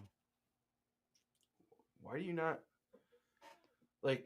I don't understand because the Broncos and the Broncos fans will consistently complain about their offensive line, but then they It's don't even retain the guys that they drafted well. I don't get it. I think it's more to do with Sean Payton just trying to make his imprint on the team. Yeah, maybe so. Not much left at the center for free agencies. There's not a lot of dudes. They're just all journeymen. I'm not even going to talk about it. Guard. So Kevin Dotson stays with the So Rams I just three want to make an years. announcement. Sorry, I want to make Oh, an announcement on QBs. yeah. Sorry, just want to make an announcement on QBs because I think I mentioned it in our chat earlier. Jacoby Brissett has signed with the New England Patriots, 1 year, $8 million deal. Jacoby back to the Patriots. He's been there before, hasn't he? Yeah, he started his career there. Yeah, that's what I thought. Back to the Patriots. Interesting. With no connection to that coaching staff. So that's a little bit interesting. You think he's going to get a shot to start? I think so. The offensive coordinator there, um, that's the guy they got from Cleveland, I believe, where Mm, Brissett has some experience with him. mm. That's one of the reasons why I actually thought Joe Flacco was actually going to end up being there possibly as well. All right, you ready to talk guard? Yeah, I'm ready. Okay, Kevin Dotson re-signs with the Rams, 3 years, 48 million. Pretty decent guard there. They're gonna keep him around for a little bit longer. Young guy. He was a fourth round pick by the Steelers and ended up with the Rams and kind of catching on. Um, you know, he's not end all be all by any means, but good signing there. You need guys like him to make a team. And then the big loss there, Robert Hunt signs with the Panthers. So big loss for the Dolphins. Their 5 year, $100 million contract. That's the big Yes. money spent at guard so far. He was the best guard available, most likely, in my opinion. I mean, he re-signed a couple few days ago, didn't he? So, Dotson, I thought I just saw that today. oh, okay. No, yeah, Dotson was a few days ago. Sorry, I'm thinking of Jonah Jackson. He's the one that came through today. Gotcha. Yep. Okay. And then you're down to Ezra Cleveland re-signing with the Jaguars, 3 years, 28 million. John John Runyon's son, the former Eagle, signed Yeah. with the Giants. Where was I'll be Runyon? honest. He was a Packer. Okay. Yeah, I'll be honest. When I saw that signing, I had to actually look that up. I'm like, why are the Giants signing this old dude? You didn't know he had a kid? I Yeah. didn't know. I was a little That was my surprised the first Packers instinct. let him go. Like I thought he was pretty good. Um, 10 million a year. Obviously, the Giants think he's starter quality. So you're not going to pay a Well, backup Giants, guard 10 million a year. yeah, Giants know they got to beef up their O line. No. They know that for a fact. Jonah Jackson to the Rams. Graham Glasgow re-signed with the Lions. And then just scanning this for time's sake, I don't see Dalton Reisner is getting kind of old. He's been around for quite a few. Well, he's not as old as I thought so. Yep. So that's another pretty good offensive lineman that the Broncos let go. I don't get that. This Zietler for the Ravens. I'm curious if they bring him back or if they try to go young. Yeah, Kevin Zeeler. Yeah, now Kevin Zeeler's been around forever, Yeah, 2012. but still did fairly well. I mean, fairly well for this year. So I think that's probably the concern with him is, hey, we're not going to pay an aging right guard that's 34 years old. So that doesn't surprise me. We'll see if he lands somewhere. The Dalton Reisner, the Broncos, that one really bothers me. I don't understand that. Dude's 28, about to be 29. He's been one of your best offensive linemen. No sacks allowed. Um, I don't get that one. Pretty good pass blocker. I guess age concerns, and they think they can get better in the draft, I suppose. So we'll see where he lands. Nobody else really on the list that I want to talk about. Anybody? Damian Lewis, maybe. Damian Lewis Yeah. from the Seahawks. He's a LSU Tiger, 6'3", 332 in the 2020 draft, third round pick. I liked him coming out of the draft, so we'll see where he ends up. He did allow 3 sacks this last year, so maybe they just feel like they can get Isaiah better. Wynn? I did not. Isaiah Wynn is on the list and definitely worth a mention. I know he's been a little bit injured, but I think he's a solid player. I know he was injured a little bit, but he is a solid player. See what the Dolphins do with him. Yeah, and he's a true guard. You know, he's that 6'2", 310 guy. He's not like a lot of the guards now could also play tackle because they're so big and long. But Isaiah Wynn is a guard. He's made to play guard. And no sacks allowed, and it looks like he's still available. The Dolphins, man, they're losing some guys. Yeah, Wynn was injured half the year, I Gotcha. want to say. So I think that's probably why he's sitting out there in the free agency realm. Sadiq Charles was a round 4 pick for the Commanders. He's available. Um, that just hasn't played very well. We'll see what goes on with him, but he had a lot of draft hype, so somebody will probably latch on to him for that. And Lakin Tomlinson's still out there. Anything else for guard? You get on that? Yeah, I'm good on the guards. Okay, let's go interior defensive line. We already talked about it. I don't want to beat it up anymore. Chris Jones resigns with the Chiefs, 5 years, 158 million. Um, Probably the biggest free agent that was pending for anybody. I think he would have been the top of the class, don't you? Most definitely. So since he resigned, the guy that was top of the class after him did sign though with the Raiders. Yeah, yeah. So Christian Wilkins to the Raiders was a good deal. Um, a 4 year, $110 million deal. So it's not Chris Jones money, but it's close. It's quite a bit of money. They paid him more than than the Ravens signed Matabuke. I always mess his name up, but great D tackle. But both of those guys, Wilkins and Matabuke, I mean, those are great guys, quite a bit younger than Chris Jones, and good Yeah, pickup for the Raiders, man. I have to give it to the Raiders. That's a good, solid pick. Um, it is, I especially when you team him up with Crosby on the outside. I think that's going to be a really solid matchup on the defensive line for the Raiders. Yeah, I agree. I think that's Raiders going in the right direction there. So my tip of the cap to the Raiders for once, because normally I get to say I love to watch the Raiders Raider, but this was a good signing that made sense, and I think it will pay dividends for them. Grover Stewart staying with the Colts. Maurice Hurst staying with the Browns. Belial Nichols goes to the Cardinals. Justin Jones goes to the Cardinals. And Greg Gaines goes to Tampa. He's a backup piece. Anybody on here that you want to talk about as far as remaining free agents? Leonard Williams, DJ Reader, Sheldon Update Rankins. on Quick update on Leonard Williams. He has resigned with the Seahawks on a 3-year deal. Okay, good for him. Good for them. I like Yep. Leonard Williams. He was a very high draft pick, um, sixth pick overall in 2015 by the Jets.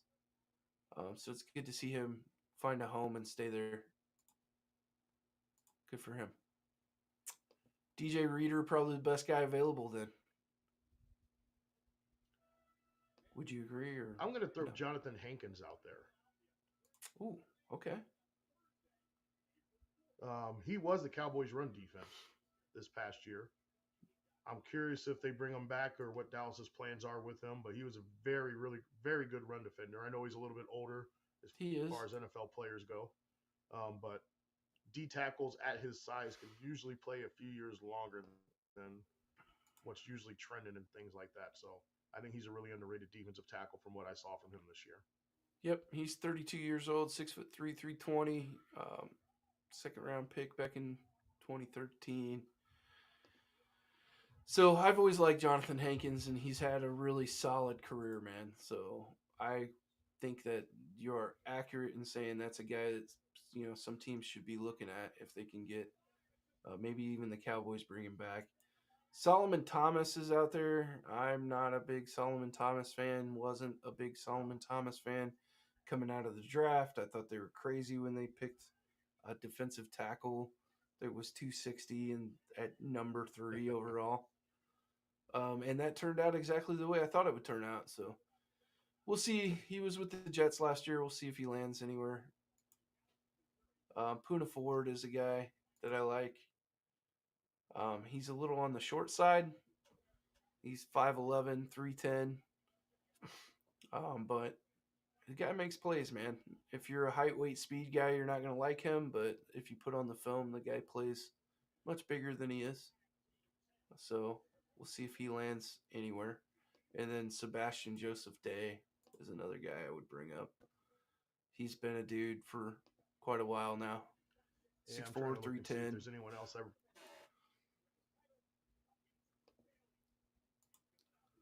Let's there's see. anyone I else don't. that really catches my eye in this free agency market.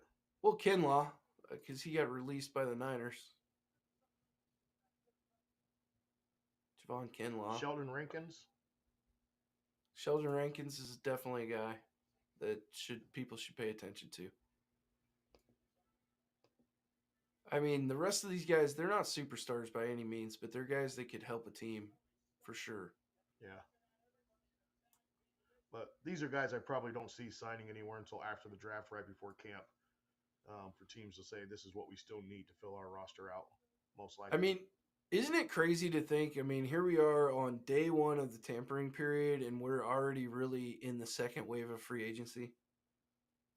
Yeah, I mean that's the way it is, and that's when my Cowboys get busy. Second wave, third wave. I'm hoping. Yeah. Yeah, I'm good to wait until the third wave or the fifth wave. I don't care. Like, free agency doesn't really draw my attention very much. But let's go to edge defenders. No, it really doesn't for me. Let's go to edge defenders. This is a big list, so we'll try to blow through this as fast as we can. Josh Allen stays put with the Jaguars with the franchise tag. Brian Burns, franchised by Carolina, but traded to New York today. Correct? Yes, traded for a second and a fourth round pick, second and fourth round, I want to say, and signed a $150 million deal. I'm going to be honest with you. I think that's a steal, and I think it's a great move by the Giants. I really do. He's only 26. Teaming him up. Yes. Yeah, teaming him up with who's the guy that Kayvon Thibodeau. Teaming him up with Thibodeau off the edge. Yes, that's a very good pickup. Yep. I love that move by the Giants. Good job on them. Definitely worth a tip of the hat. Bryce Huff signed with the Eagles. Chase Young's still available. Danielle Hunter still available. Jonathan Greenard signs to the Vikings. Jadeveon Clowney available. Darius Smith stays with the Browns. Josh Uche available. Leonard Floyd signs with the 49ers. Any thoughts on that one? It's a good pickup for the 49ers, to be honest, in my opinion. He had 12 sacks last season for the Bears. Or no, who was he with last year? Not the Bears. Bills. Bills, he was drafted by the Bears. Yeah. Drafted by the Bears. I believe he was a Bill last year. I could be wrong. Yep. So I think it's a good solid pickup for the 49ers. Their goal to have the ultimate defensive line, basically the Madden defensive line, is trying to stay in effect. Yeah, I think they moved on from some guys like Chase Young and the guy we just talked about with I forget his name already. Oh, real quick, a guy I will mention from the interior defensive line that I didn't mention was Raekwon Davis from the Dolphins. I actually like him quite a bit and would like to see him land somewhere. He's a little bit of a physical specimen. I think he's a little taller than a lot of people like their D tackles. He's 6'7", but he bats a lot of footballs down. So he's a one technique, correct, Moore? Yes, he's a big dude. Yes. Yeah, and it's hard for those big tall guys to play the one. But the batted balls are super important. But anyway, that's enough about those guys. Let's see. Anybody else? Van Ginkel signed with the Vikings. Danico Autry to the Texans. Dorrance Armstrong to the Commanders. Brandon Graham re-signs with the Eagles. AJ Epinesa stays with the Bills. Go ahead. Dorrance Armstrong, a sneaky good signing by the Commanders. In limited time, he had 9 sacks for the Cowboys last year. It's going to be a sneaky good signing for the Commanders. Wow. I'll predict that. I liked him with the Jayhawks. I mean, I watched him play at Kansas. I'm not a Kansas fan. But I definitely took notice when the Wildcats played him. And it's good to hear that he's catching on in the league a little bit. Yep, so he's doing his thing. That's good. That's good. I like that. AJ Epinesa re-signing with the Bills. That's a bigger deal than people might understand. AJ Epinesa is a really good D end. Taekwon Lewis, Marcus Davenport goes up to the Lions. That's an underrated pickup. Marcus Davenport is better than people know. Um, Oh just yeah, he was the one from the I Saints. remember him in college. Yeah, I remember Yep. him in college. He was good. Yep. Looks like he was hurt last year. Yeah. Yep. Unique Ngakwe is still available. He's out there. Kyle Van Noy, Derek Barnett, Mike Dana of the Chiefs, Dante Fowler, Jerry Hughes, Marcus Golden, Emmanuel Ogba, who I really like, and he has been a Chief in the past, but he was drafted by the Browns, and he's been on the Dolphins for the last few years. He's a guy that I really like. He had 6 sacks for the Dolphins last year, and I just think they couldn't afford to keep him.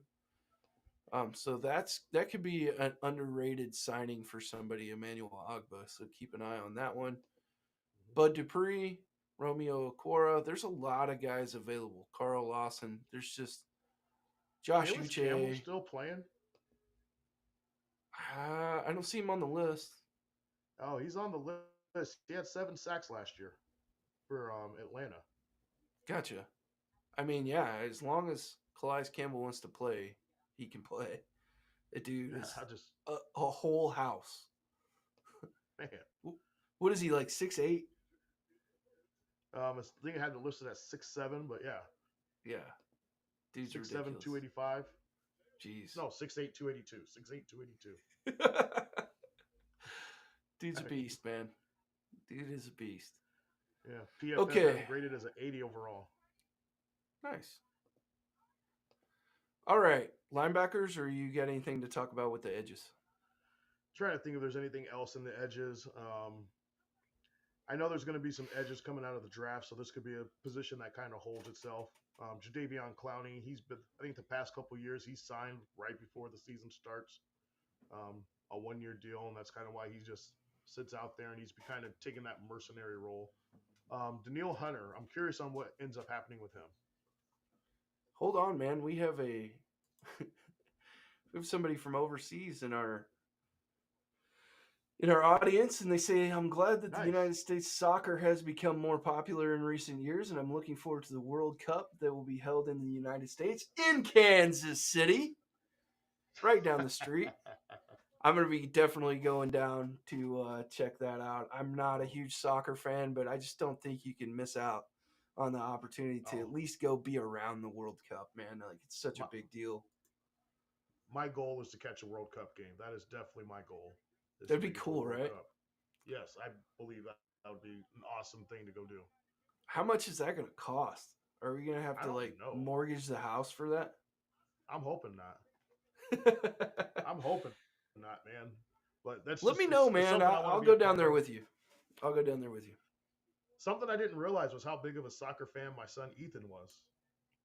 Yeah, he was talking to me about that a couple years ago, actually, when he was a junior. My first year, or was he a senior? My first year? No, he was a senior my first year.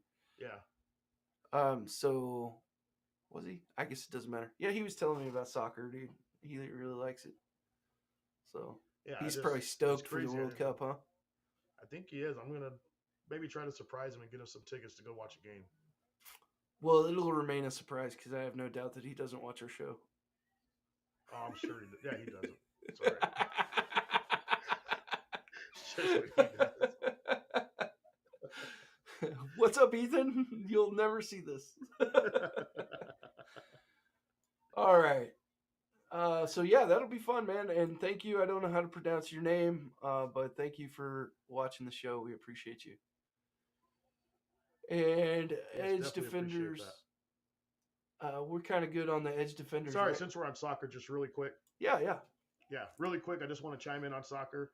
Congratulations to the women's U.S. soccer team for winning the Gold Cup, first ever Gold Cup win for the women's soccer team. They beat Brazil yesterday or late last night in a soccer match.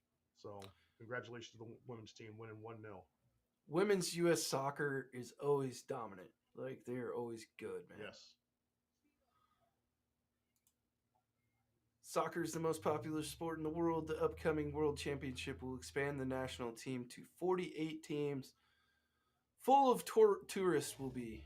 So, yep, it's definitely the Yes. most popular sport in the world. I haven't found a passion for it yet, but I definitely don't. I, I have no hatred for it. I like it. Mm. I don't Oh, understand it. I don't know all the rules and stuff, I man. I love national soccer. I haven't got into the Premier League or any of those other leagues fully. Right. Um, I know JJ Watt is a part owner of a team. I can't remember the name of his team, but I know he's a part owner of a team, and more players are expanding that route with it. So I'm trying to get more into it, but I'm more of a national fan. I haven't gotten into all the Premier Leagues and all the different leagues and Yeah. things like that with it. I know Saudi Arabia is trying to buy some of the more expensive players and putting them in their league over there. They're trying to do that kind of what they do with Live Golf as well.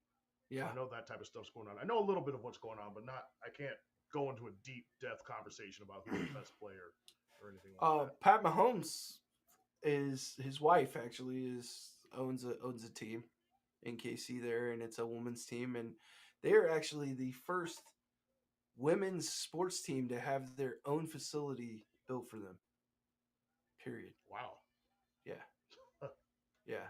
And I know my sister and my let's just call him my brother-in-law at this point. Those two need to hurry up and get married. That's a whole nother conversation.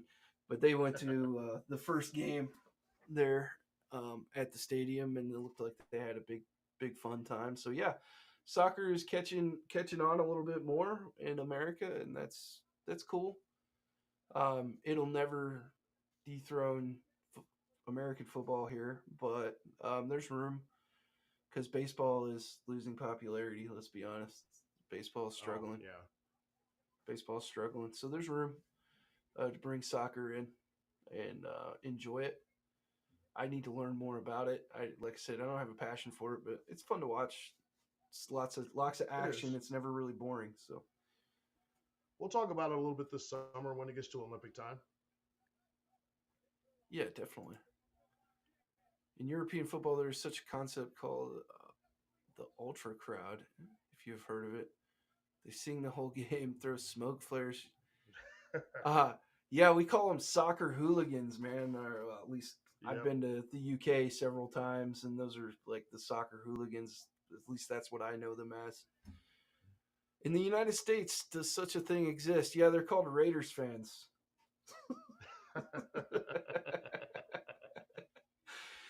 Or um, Eagles fans. I'll throw Eagle fans up in there. Or Eagles fans always singing that "Fly Eagles Fly" song. hey, man, if you're gonna hang out with us, type up in English for us so we can pronounce your name, please. I'd like to be able to call you by your name, just to be Yes. respectful.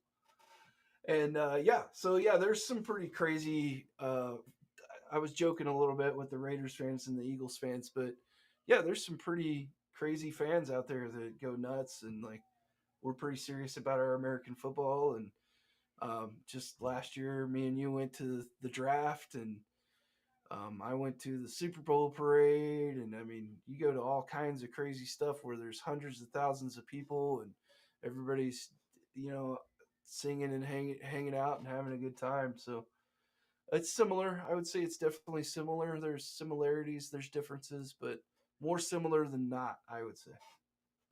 Yes. Yeah. Smoke flares and firecrackers wouldn't happen in the stadium. I will say that. That wouldn't happen in the stadium. Yeah, you're getting kicked out. You're not even Yeah, you're sneaking getting that kicked out stuff for that. in. No. You're That not stuff's even. not happening. Yeah, yeah. You're not even going to be able to sneak that stuff in at all. But people like to bring noisemakers in. I know there's. I don't know if you saw this, but this guy made this absolutely amazing cup. This is kind of a sidetrack here. He made this amazing cup, and like it has a horn in it, a built-in horn, and it's this huge noisemaker. It just looks um, like a tumbler, right? And you put it up to your mouth, and you can just get this big, deep. Boom.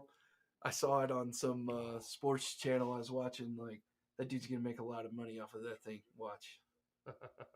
But yeah, people bring all kinds of cool stuff into the games, like drums and horns. The Vikings are big with the horns, and can't bring whistles. That's gonna get you kicked out. But Yep. yeah, anything to make noise with. bang on whatever, you're going to be able to do that. But yeah, no fireworks. That's not a thing. All right. You want to move on to linebackers, man? Yeah, I'm ready to move on to linebackers. All right. So Patrick Queen still available. I'm a little surprised by that. Are you? Um, for first round, kind of with the way the teams treat linebackers, I'm not overly surprised with it. He's going to get his payday. I actually wouldn't be shocked if he ends up in Seattle. Is where I think he's going to end up at. I just see some of With these his old guys, defensive and it's coordinator. sometimes surprising me to see some of the guys that get signed ahead of guys that I feel are better than them. Like Frankie Luvo signing with the Commanders, I think Patrick Queen's better. Not that Frankie Luvo's bad, but I think Patrick Queen's better. I guess it just fits their scheme better. Yeah, but I think some of that is probably Patrick Queen waiting to see what What else players are is coming? signing for too. Yeah, Yeah. seeing, hey, how much is this guy getting? Oh, I'm better than this guy. Yep. So Jordan Brooks signed with the Dolphins. He was a Seahawk out of that 2020 draft, which a lot of guys in this free agency class are going to be out of that 2020 draft. Hmm. So a little bit surprised to see the Dolphins spending money because they don't have a lot, but they're letting a lot of guys go. But they went and got Jordan Brooks. Any thoughts on that? Sorry, I was thinking Dolphins got Jordan Brooks. I'm surprised because they're letting Jerome Baker go. Yeah, and I like Jerome So Baker. kind of surprises me with that because I think Jerome Baker's a really good linebacker. So I don't know why you get rid of someone out of your system to bring in someone that's not in your system unless the money wasn't close or you're going to do a completely different kind of scheme. Is the only thing I can think of with that. You know, Jerome Baker is quite a bit faster than Jordan Brooks, as far as I know, more athletic. So I don't know what they're looking at there or what the reasoning is. Maybe it's a money thing, like you said, right? Yeah, that's the only thing I can think of with something like that is because otherwise I don't know why you do that type of switch with it. Baker is considerably smaller than Jordan Brooks, so maybe they wanted a heavier backer. Possibly, but that's why I'm curious if they're I mean they got a new defensive coordinator coming in, so I'm Mm-hmm. curious if they're changing some scheme stuff up there. Yeah, maybe they just want a guy that can stand up in the middle a little bit more than Jerome could. And it's possible for this. I've always kind of wondered if this type of thing happens is of the Dolphins, those defensive coordinator went to Philadelphia. Philadelphia's in need of linebackers. I wonder if he's told Jerome Baker, hey, sit still, chill, don't sign right away. I'm bringing you with me to Philly. Possibly. I think maybe there's a little bit of a pendulum swing here in the NFL as well because we saw the run game be a little bit more focused on last Mm-hmm. year. And maybe some of these guys, let's be real about Jerome Baker. He's 6'2, 225 pounds. When me and you played, that was called a strong safety. Yes. That's not called a linebacker, right?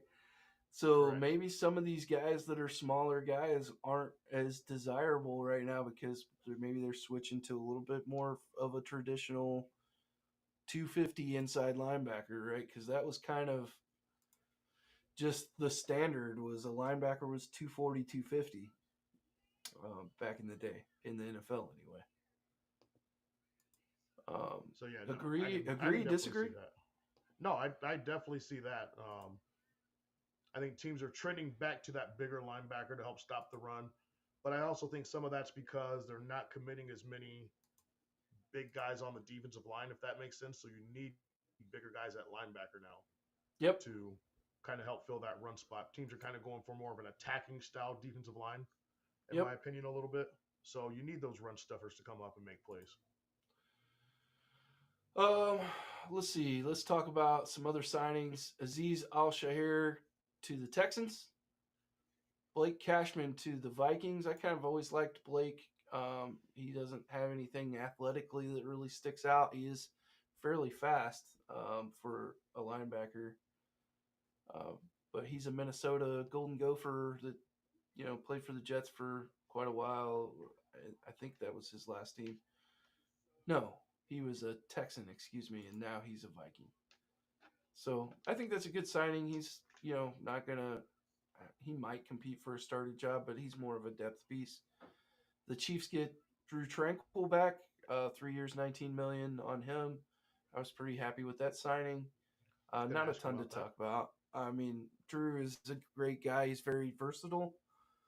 He can play all three linebacker positions, which is why I think we chose to keep him and not Willie Gay. I actually prefer Willie Gay a little bit because he's just an athletic freak.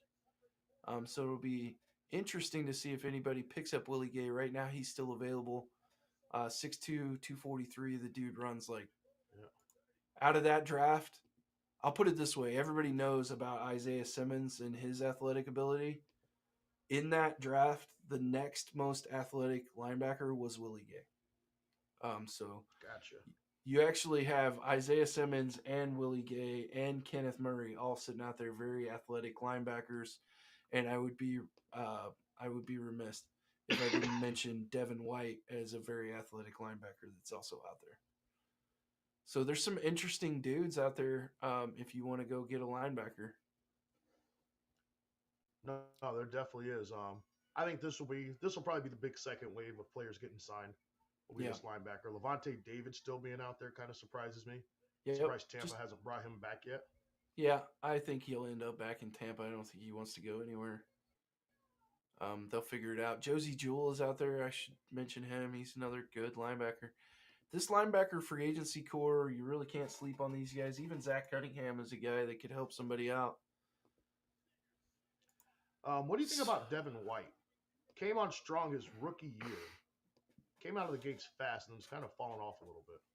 Yeah, I'm not sure what's up with him. I mean, he's the athletic ability is there.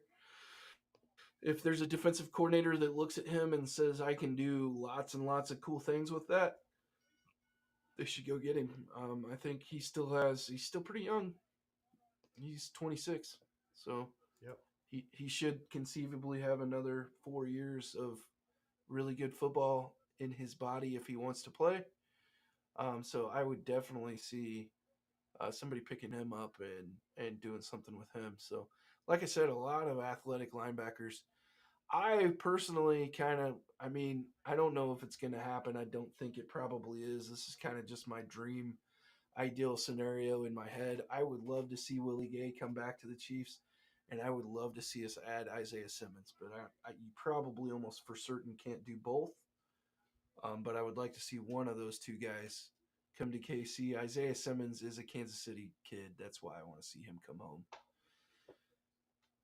And Gotcha. I heard through the grapevine, uh, through some of my KC peoples, that's where Isaiah wants to be. So In Kansas we'll, City. we'll see. Yeah, if he ends up hanging around for a long time, I don't know if it's him trying to wait and see if the Chiefs can get their salary cap to a point where they can afford to add him. Because I think he's a defensive weapon, and I think Spags would have a absolute heyday having a guy like that he can move around to any position, really. So really cool linebacking class. We'll see where those guys end up. I'm pulling for Zay and Willie Gay and all those dudes wherever they end up at. I'll be honest. My dream scenario, if as a Cowboys fan, would be to get Bobby Wagner and Levante David. I don't care if it's just a 1-year deal for each, but that would be my dream scenario to get both of those guys in there. I know some of my fellow Chiefs fans have mentioned they'd love to see Bobby Wagner, and my retort was, "Where the hell are you going to play him? We have 3 starting linebackers already." So I think that's just a matter of guys just want to add anybody and everybody that plays good football, which I totally understand that. I am the same way, so I'm not any better. But I think for you guys, Bobby Wagner would be a huge addition, and Levante David also a huge addition. Yes. And if I think it fits with what you guys are doing in the direction you're going in, because you don't need to sign a guy for the next 3-4 years. You need a guy for 1 year. Exactly. So perfect So for Bobby that, Wagner, perfect for Levante David. yeah, I mean that's how I look at it. I'm sure both of them probably want a multi-year deal. I'm sure both of them do. Maybe you sign them to a 3-year deal where it's basically you can get out of it after two. If I'm Dallas, but that's kind of the route I'm looking to get some leadership in there, some veterans that can help guide this defense. Um, so if I'm Dallas, that's the move I'm trying to make if I'm the Cowboys. Both these guys are. I mean, Bobby's almost 34, and Levante's already 34. Come on, guys, you're not getting multi-year deals at this point. You're getting one-year deals for the That's rest what I of would your think too. career. The rest of your career, you're getting 1-year deals. Let's be real. But So they should go ahead and give Dallas a call because I think that would be cool for you guys. But yeah, I would we'll love it. see. Yep, I would love it. There's a few guys in that class that I'm pulling for. I do like Devin White, just to be transparent. I do like that guy. I like Isaiah a little bit more just because he's more athletic and bigger, and he's from KC. And then I like Willie because he's a awesome chief. I'm gonna really miss him. I hope he lands somewhere good and they use him right. That dude played a big part in some of our games that we squeaked out a win in. Cornerbacks. This is an interesting one to talk about. Jalen Johnson resigns with the Bears and kind of sets the market for corners at $20 million a year. Thoughts on that? The Darius Sneed's going to demand more than that. I think. Do you really? I think he's going to ask for more than Jalen Johnson. So I'm curious on what's going to end up happening with him. I would push back on that a little bit just by saying that Jalen Johnson is only 24 years old and LJ is 27, almost 28. Or, well, he just turned 27, excuse me. So, I got a quick question on Sneed. Yeah. Do you think he's a lockdown corner that can follow, or do you think he just played that scheme really, really well? He followed this year. He followed.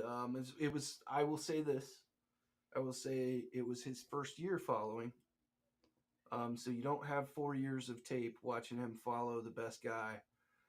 This year he did a lot of following. He went up against like just a who's who of number one wide receivers and shut them down. Now, Okay. what I will say is there's a lot of guys around him. Our safeties are very good. So he can give them a lot of trust. Our linebackers were very good. And you have Chris Jones up front that's disrupting things. So he's not out there. Is he Sauce Gardner? No, he's not Sauce Gardner. Is he a top 3 or top 5 corner in the league? He played that way, so you really can't take it away from him. I have questions on whether if he goes somewhere else, if he keeps that up. I do. I have questions about that. No, I can definitely see that. I think if he comes back to the Chiefs somehow, some way, because I mean, currently we have him tagged, but I mean, obviously, probably going to trade him. But if for some reason he does end up back at the Chiefs, I think his production continues because he's in that system and they know him. This is what happens with free agency, though. This is why I don't get excited about free agency because a guy might be really great on the Chiefs and then he goes to the Lions, let's say, and just shits the bed. Yeah, I mean, a lot of it is sometimes players chase money but don't think about the system they're getting put into. And I don't blame players for chasing the money. I don't. No. Get paid You got get paid. your body is your business, and it has a time limit on it, man. And you got to go make your money. But I think some players go into the wrong system that doesn't quite fit them, and they're not going to be used right. So I see that happening quite a bit in free agency sometimes. Yeah. So I hope, I really do hope that LJ lands somewhere that they know how to use him. They don't try to do a bunch of, and you expect him to be on an island for 4 and 5 seconds at a time. Guess what? It's not going to end well. So I want to get through all the cornerbacks, and then I'm going to throw a scenario at you once we get through all the cornerbacks. All right, shoot it. All right. Let's go through the cornerbacks first. Let's go through all the cornerbacks and what we got out there first real fast. Kendall Fuller still available. Awuzie signs with the Titans. Money yet to be determined. Stephon Gilmore available. Steven Nelson, getting old, but still available. Kenny Moore II still available. Adoree Jackson still available. Keyshawn Nixon still available. Sean Murphy Bunting signs with the Cardinals. Emmanuel Mosley re-signed with the Lions on a cheap deal. Miles Bryant, Aquila Witherspoon, both available. Ronald Darby signs to the Jaguars, 2 years, money yet to be announced. Dane Jackson, Jordan Lewis, Christian Fulton, who was a high draft pick, available. Amik Robertson, former Raider and teammate of L'Jarius Sneed in college, available. Jeff Okuda signs with the Texans, 1 year, $4.75 million. That was a guy I had my eye on. Cheap deal, good signing by the Texans. Great job for them. Rock Ya-Sin, available. Michael Davis, Trey Herndon, Saran Neal. Anybody that I missed? Not that I saw. Wow, I didn't realize Jeff was a third. He was number 3 selection in the draft. Wow. Very high draft pick. Yes. Very athletic guy, prototypical 6'1", 202, out of Ohio State. Been on 2 teams now. He went from Detroit, who drafted him, to Atlanta, and he is now a Texan. So I hope he catches on there. I'm pulling for him. Yeah. Okay, I know exactly who he is now because I heard Ryan Clark. He talked about wasn't Ryan Clark. Sorry, I'm trying to think of who the guy was. Foxworthy. He talked about this guy saying he thought he could analyze cornerbacks coming out of the draft, and he completely missed on this guy, and he didn't think Sauce Gardner was going to be good, so he gave up trying to analyze cornerbacks coming out of the draft. Everybody thought Jeff Okuda was going to be really, really, really, really good, including me. I'm still not convinced that he's not really good, but it's kind of what you talked about earlier. If you don't end up in the right system with the right coaches, you can get a little bit exposed out there and look not as good as you really are. Yep. As a Cowboy fan, I mean, Stephon Gilmore, he is out there.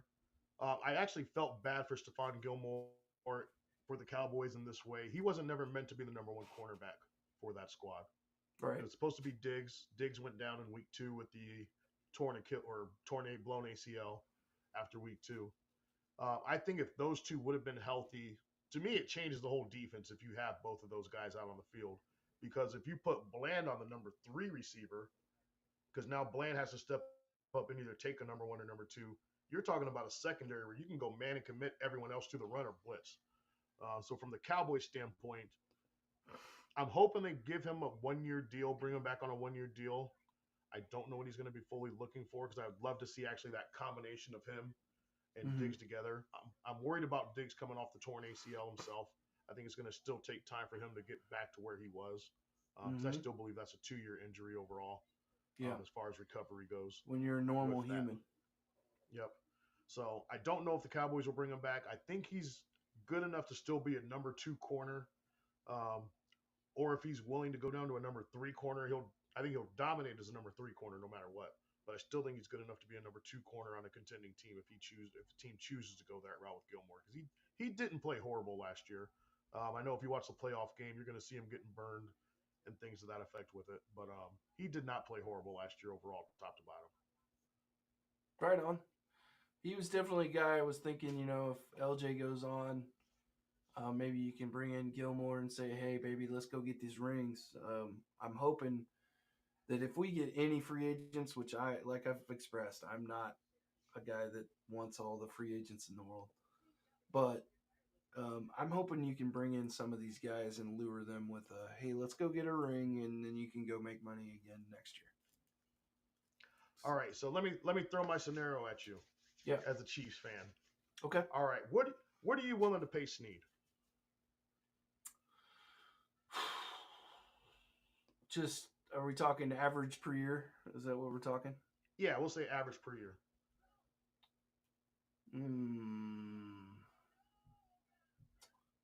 I really don't want to sign him for more than 3, maybe 4, and I'm thinking like 17. Okay, 17. What would you pay a top wide receiver if you could get a top wide receiver? Just theoretically, there was one available because I don't like the guys available. Yeah, theoretically, there was one available. I don't want to pay him very much. Okay. Well, the scenario I'm putting out is this: Okay. Bengals call you up, Hmm. Higgins for Snead. What are you doing? I Snead's don't already love said it. he ain't coming back. Snead said Yeah, he's not coming back. I don't love it. I would rather trade Snead for draft capital or use him to move up in the first round than straight up for a T Higgins, because if you go get T Higgins, you now have to re-sign T Higgins, and Mhm. that price tag is not worth it to me. It's not worth it to Gotcha. me. I just would So rather. There's so many wide receivers in this draft, dude. This is a fantastic draft for wide receivers. I feel like if you go I'm, get three of them, like you're not gonna miss on all three. I believe in that, but I'm not sold on the depth of this wide receiver class as everyone else is. I'm Woo! not. Oh I'm not Lord, we're sold gonna on it. argue about that. Some one of these days, we're We gonna can. argue about that. Yes.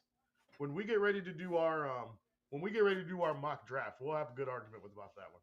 Oh brother, there's guys like in the fifth round that I'm like, yep, sign me up for that. So I guess that's where I'm at with it. I'm not sold as them saying there's going to be 5 or 6 wide receivers going in the first round. I You don't don't think think there's so? I don't think there's 5 or 6 wide receivers that are worth a first round grade. I mean, let's go Test down wise, this. Let's yeah. just go Test down wise and this. everything else, yes. Let's just go down this path for just a moment. We won't get too much into it, but just for a moment, let's look at the big board here. Let's look at wide receivers. So, uh, obviously, number one is Marvin Harrison. I think he's the best player in the draft. Then there's Malik Neighbors, who isn't that far behind him, and he's a little bit younger. Yep, I agree with that. Then there's Roma Dunes, or Adunze, however you want to pronounce that. How do you feel about Rome? I'm sorry, I'm about to trying to get to him real quick. I feel like Rome is not that He's far the one from from okay. Malik He's the guy from Neighbors. Washington. Yes, 6'3", two Oh man, fifteen. I some of it. These stats they put up, man. I'm not saying he's going to be a bad wide receiver. I'm not saying he's doesn't have the ability. I think all these guys have the ability to do it. I'm not saying that. Mm-hmm. But their stats are inflated to me because of the type of offenses they're playing at in college. What I I want to agree see with you more on of is that. how well can they read a defense, those type of things. I guess I'm not And so basing my I guess I'm not basing it's my the opinion on stats. Like I watched their film and kind of like I'm a junkie. All right, well we'll switch to me for a minute. We're gonna go over and finish talking about these wide receivers because the hate is real. Oh, there he's back. Are you back? No, he's gone. Okay. Marvin Harrison, Malik Neighbors, Roma Dunze, Brian Thomas is a guy that I really, really, really like. Are you back, brother? Hello? am I back? Can you hear me? You are back. You are back. So All I right. was just talking Sorry, I more was. about the receivers. I Mhm. made it down to the number 4 receiver, who's Brian Thomas. Dude, these top 4 receivers are just filthy. They are filthy. And then you get into Lad McConkey. This All right. dude's feet are ridiculous. And you know what? What sold me on Lad? Lad was one of the guys that I was like, because he really didn't produce in college. He really didn't put up big numbers or anything like that. But I saw him at the Senior Bowl. That dude's feet were ridiculous. And then when he went to the combine and ran what he ran, I was surprised. I was really surprised. And so, yeah. But it's like, I guess my thing is this: it's test wise and everything else, film wise, these guys look good. I'm kind of going by Steve Smith Sr. Been listening to his podcast that he does on YouTube on occasion, and he's breaking down those receivers and his words out of his mouth. And I'm believing a lot of what this guy says because he called Cooper Kupp the best wide receiver of that draft class while the combine was going on. He called that completely. Okay. He said there's only 2 wide receivers that he would take in this first round. And Which are I'm Marvin basing a lot of it Harrison and based on what Marvin Harrison and Malik Neighbors, I assume. Yes, those were the two. Those And are the those two are he the said he only was two definitely he would taking the take in first the round. first round. Yes, he said he. I guess he didn't say he would only take in the first round. He said those Or are the only two locks. They're the only two locks in the first round that are gotcha. going to be really good players. That's I I don't should dis- I should phrase it that way. I don't disagree with that. I don't necessarily disagree with that. I just think when I look at these guys, there's a ton of potential. Potential Yes, isn't there always is. fulfilled. Like not everybody reaches their potential. We could look back at this draft 4 years from now and be like, damn, a bunch of them dudes didn't turn out the way they were supposed to. And I But here's guarantee what's you, one or two of these guys, we're going to look back 4 years from now when we're talking about free agency. We're going to be like, well, we had a lot of promise coming out of the draft. Maybe somebody takes a risk on him. yep. They'll be So one of those. here's a crazy analysis that I heard about the wide receivers that are now coming up out of college.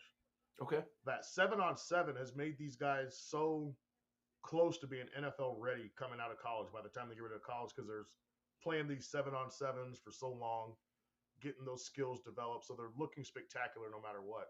Mm-hmm. That it is basically going to turn the veteran wide receiver spots into kind of what they're doing to running backs, to where they're going to start getting cut off and teams are going to start looking at these young wide receivers coming in saying, hey, these guys are pretty much NFL ready. Why am I going to pay you all this money when I can get a young stud? Well, I think we've kind of talked about this on previous episodes where that is true, but also another contributing factor to that is the high paying um, price tag for a number one receiver due to Yes. Devonte Adams and Tyreek Hill getting the bag, right? Yeah, And I exactly. think the bubble's gonna pop. The bubble is gonna pop, and it might pop like this year or maybe next It's year. it's Like I think it's going to cap with Justin Jefferson. yeah, yeah. He's going to be the cap part of it.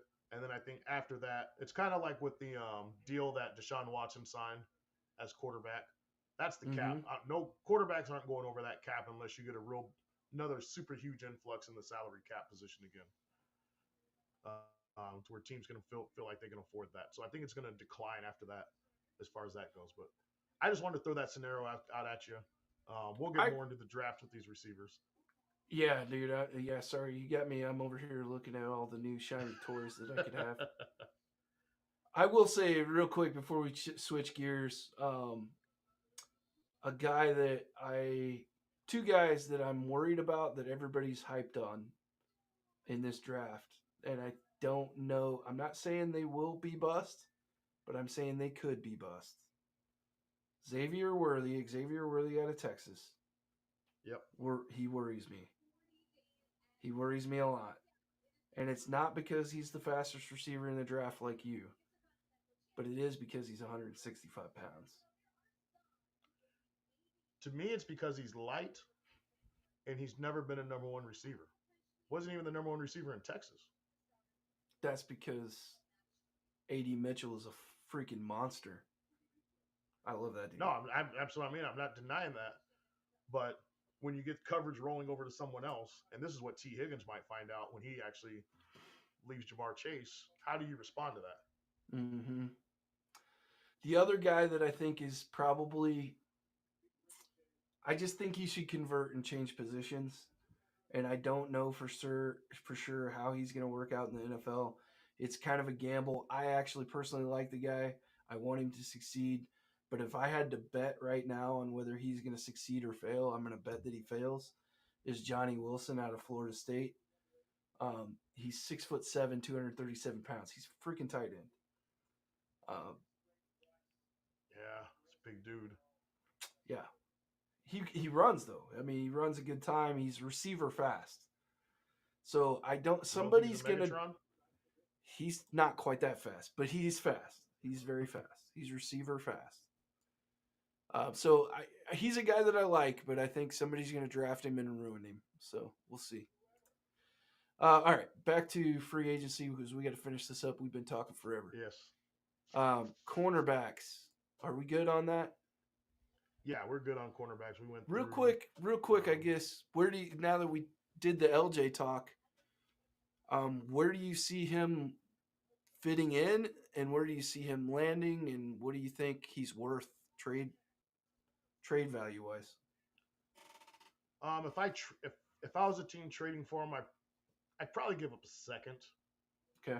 if I felt like that'd be the highest I would go with him as a second round pick. I'd Why maybe a is third. that? I might. Um, I just it's like you said. He's what 27 years old, 28 years old, He's and 27. what he's going to demand. Yeah, and what he's going to demand financially. Mm-hmm. Without seeing him in my system, that's probably why I'd probably go second or third round pick if I'm going to give something up for him. So this has almost been. I asked you that question for a reason because most people agree with you. They're all about second round picks. I've heard a few people say, "No, he's worth a first," but nobody's talking about a high first or anything like that. We're talking bottom of the first round kind of thing, basically a second round pick. Mm-hmm. It's kind of confusing to me to see a guy that had such a fantastic year. He's only played for 4 years. He has the best year of his career. He goes through and he shuts down receiver after receiver after receiver of high quality receivers. And then when he kind of hits the availability, he didn't really hit the free agent market, but he's available. Now everybody's like, second round pick. But we had guys in the league talking about him being a top three corner. Top three corners are worth more than second round picks. I mean, I don't disagree with that. It's like I said. I think some of it's the combination of what you're going to have to pay him. Mm-hmm. I mean, I'm not necessarily giving up a first round pick if I got to pay this dude 19 to 21 million dollars a year. I'm not going to do it because I'm Mm-hmm. just be like I need to have some kind of fair value as far as that goes. I'm not giving you one of my first round picks where I could lock somebody up for 5 years in that type of scenario. So that's why I say a second or possible third round pick. I might do a second and a fifth, a third and a fourth, third and a fifth. I don't know. I'm just curious. I actually agree with you.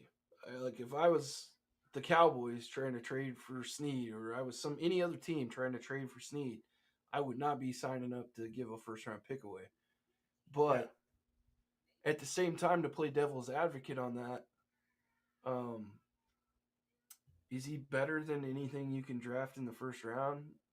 Yeah, except maybe top 10 guys.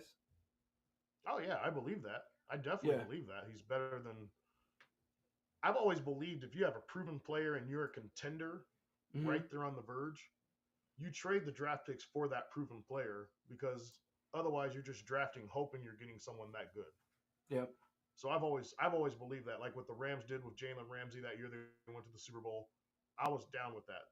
Trade the picks because maybe you draft somebody that good as what Jalen Ramsey's going to be. You got a Super Bowl out of it. But like off-season moves, the way it looks, do I know for sure I'm that close to winning a Super Bowl? Like you might think you are, but do you know for sure? You know what I mean? Till the Is season anybody a unfolds. corner away from a Super Bowl? Yeah, and that's what I mean. Like Yeah. as the season goes on, you know if you're a corner away from the Super Bowl. Mm-hmm. But at the start of the season, do you really know if you're a corner away? And that's why I wouldn't give up a first round pick for him. Yeah, I get it. I get it. So just the last thing on that, because LJ is, I don't want to be Chief centric, but LJ is one of the top available guys. So I Yeah. see it's going three ways. I I really don't believe he will be a Chief next year, but I would like to say there is a possibility that they just let him play on the tag, and we say, hey, we're all in on this three-peat. Fine, let him play on the tag. Let him go after that. No big deal. That's a possibility. I don't think it will happen, but it's a possibility. Then there's the trade at the draft, which is, I think, the highest likely thing that will happen. I think that we will use him to trade up in the draft and go get the guy that we want. And it will be somewhere in that 20 ish range to go get a guy that maybe drops. Maybe it's Brian Thomas or somebody that we really want. I think that's probably the most likely scenario. And then the last scenario is that you can get him re signed and you make the cap number so small this first year that it doesn't really impact you. I find that to be the least likely scenario. But that's kind of what my take is on the Snead thing. I don't see him being a Chief. I know two of those scenarios ended up with him remaining a Chief, but I think the most likely one is trade on draft day. I can see that happening. Yeah. Probably the most likely scenario that'll probably happen in a situation like that. You'll get a team that had someone targeted, and they're like, "Oh, that guy's gone. Let's go get Snead." Yep. So I can see Yep. that happening. Yep. All right, let's talk safeties really quick because there's a bunch of really good ones available. There's also a bunch that got signed today. A bunch of guys got released. There's all kinds of safeties just going all over the place. So, Winfield tagged by Tampa Bay. He's staying there at least for now. Could possibly get traded. I haven't heard a lot of whispers about that. Seems like they're just trying to work out a deal with him. Correct. Kyle Duggar, franchise tagged by the Patriots. Um,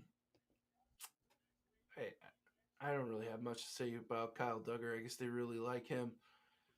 So we'll see if they can get him re-signed there. Cameron Curl is available. Xavier McKinney So, signed with the Packers. Go ahead. quick take on Cameron Curl. He's supposed to be visiting Philadelphia, from what I hear right now. Okay. I like Cameron Curl. I have Yep. nothing bad to say about him. I mean, for a guy to make something out of himself as a seventh round pick, that's always awesome to see. So, Yes, it is. really cool. Geno Stone signed with the Bengals, 2 years, $15 million. Julian Blackmon's out there. Jordan Fuller, Jordan Whitehead, C.J. Gardner Johnson, Deshaun Elliott, Tayshaun Gibson Sr., Gilman, Darnell Savage signed with. Gilman went to the Chargers. Savage goes to the Jaguars. Mike Edwards, former Chief, really good player, underrated. He is not signed with anybody. I hope he gets to go somewhere where he can be the dude because he's good enough. Jeremy Chin is a guy I really like, former Panther, big dude, 6'3", 220, kind of an old school, strong in the box safety. Some teams won't like him because they'll probably almost want to move him to linebacker, but I like Jeremy Chin. We'll see where he ends up. Micah Hyde, Jerron Curse, both available. Brandon Jones goes to the Broncos. Taylor Rapp to the Bills. Jalen Mills is available. Kevin Byard signs with the Bears. Eddie Jackson is a free agent. Sam Franklin, free agent. John Johnson, Terrell Edmonds, Tracy Walker, Ryan Neal, Ashton Davis, Jordan Poyer. So the Bills, we haven't really talked about it yet, but the Bills they got hit pretty hard with the cap. Yeah, they clean house a little bit back there. Yeah, they had to on their defensive side. They were in salary cap hell. Yep. So two of their really good safeties. That, granted, they were aging, but those guys are now free agents. A lot of good safeties available. Anybody there you're interested in for the Cowboys, or anybody that you see that would fit for any team in the NFL that anybody you pulling for here? No, Cowboy-wise, I'm pretty happy with what the Cowboys got at safety. I expect Jerron Curse, former Cowboy, I expect him to sign with Washington here sometime soon. Okay. So that wouldn't surprise me to get. Why are they all going to Washington, bro? Oh, because Dan Quinn's there. So I mean, that's just the reason why they're going to Washington. They know Dan Quinn. Gotcha. I've heard nothing bad said about the guy, so that's why I expect him to go there. That's where he's excelled in his system. So I expect Dan Quinn to sign him. Right on. That's my prediction on that. Especially if they let Curl go, which it doesn't sound like Washington's in a hurry to re-sign him or anything like that. So they're going to need the safety help. I'm curious what happens with Antonio Winfield Jr. I expect Tampa to come up with a long-term deal with him here eventually, but just something to keep an eye on to see what happens with that eventually. Coming up here. I don't know much about Kyle Duggar. With how he is, unfortunately, I don't know much about that guy at all. I don't know if you know anything about him. Kyle Duggar? Yeah, Kyle Duggar.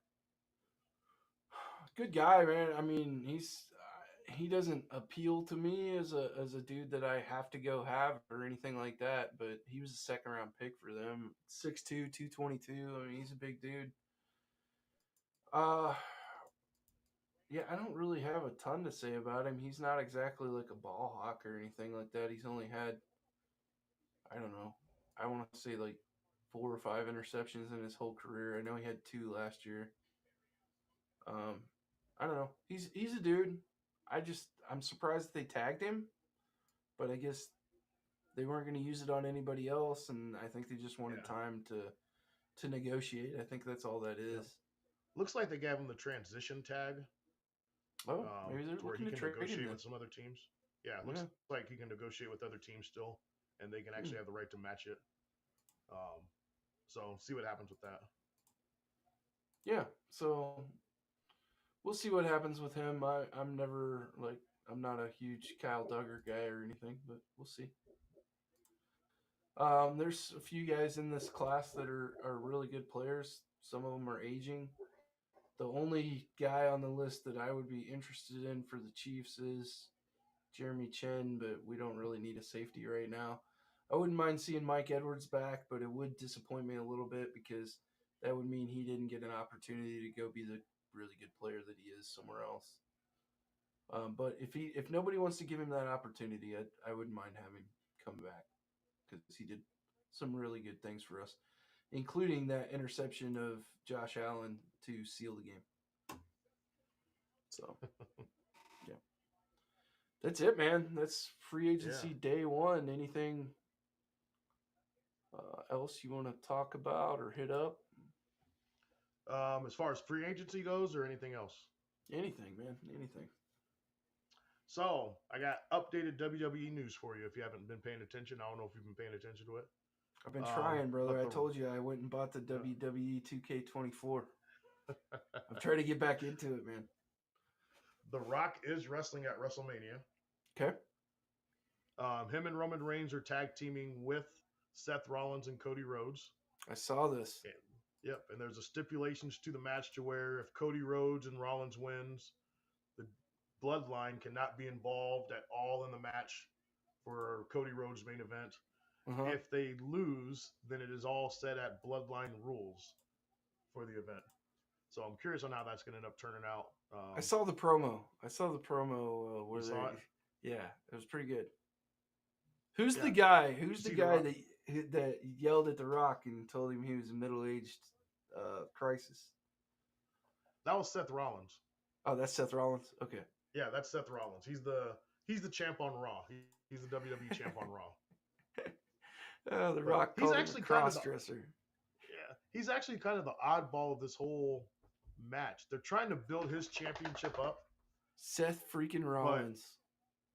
Yes, he's married to Becky Lynch. I didn't know if you knew that or not. They got a kid I together. do. Him and Becky Lynch are married. Yeah. So they're married. They're trying to build him up, but he's kind of the oddball in this whole situation because he really has nothing to do with any of this whatsoever. Why'd they bring him in? I don't know. I don't know how he got kind of stuck into it with because Cody had the right to choose who he wanted to wrestle against. So to kind of try to keep that belt prestigious, they kind of lumped him into it a little bit. Hey, sorry, But yes. I just had a notification come up and I wanted to mention it. It's worth mentioning that Joe Mixon did Okay. get cut. Oh, Bengals cut Joe Mixon, huh? Yep. Come on to Dallas. I'll take it. I like Joe Mixon a lot, dude. I do. And they are going to sign Zach Moss to a 2-year, $8 million deal. So Zach Moss in, Joe Mixon out. So $2 million, that's all Zach Moss got was $2 million for 2 year, $8 million. Yep. Wow. Oh, I got to sneeze. This is driving me nuts.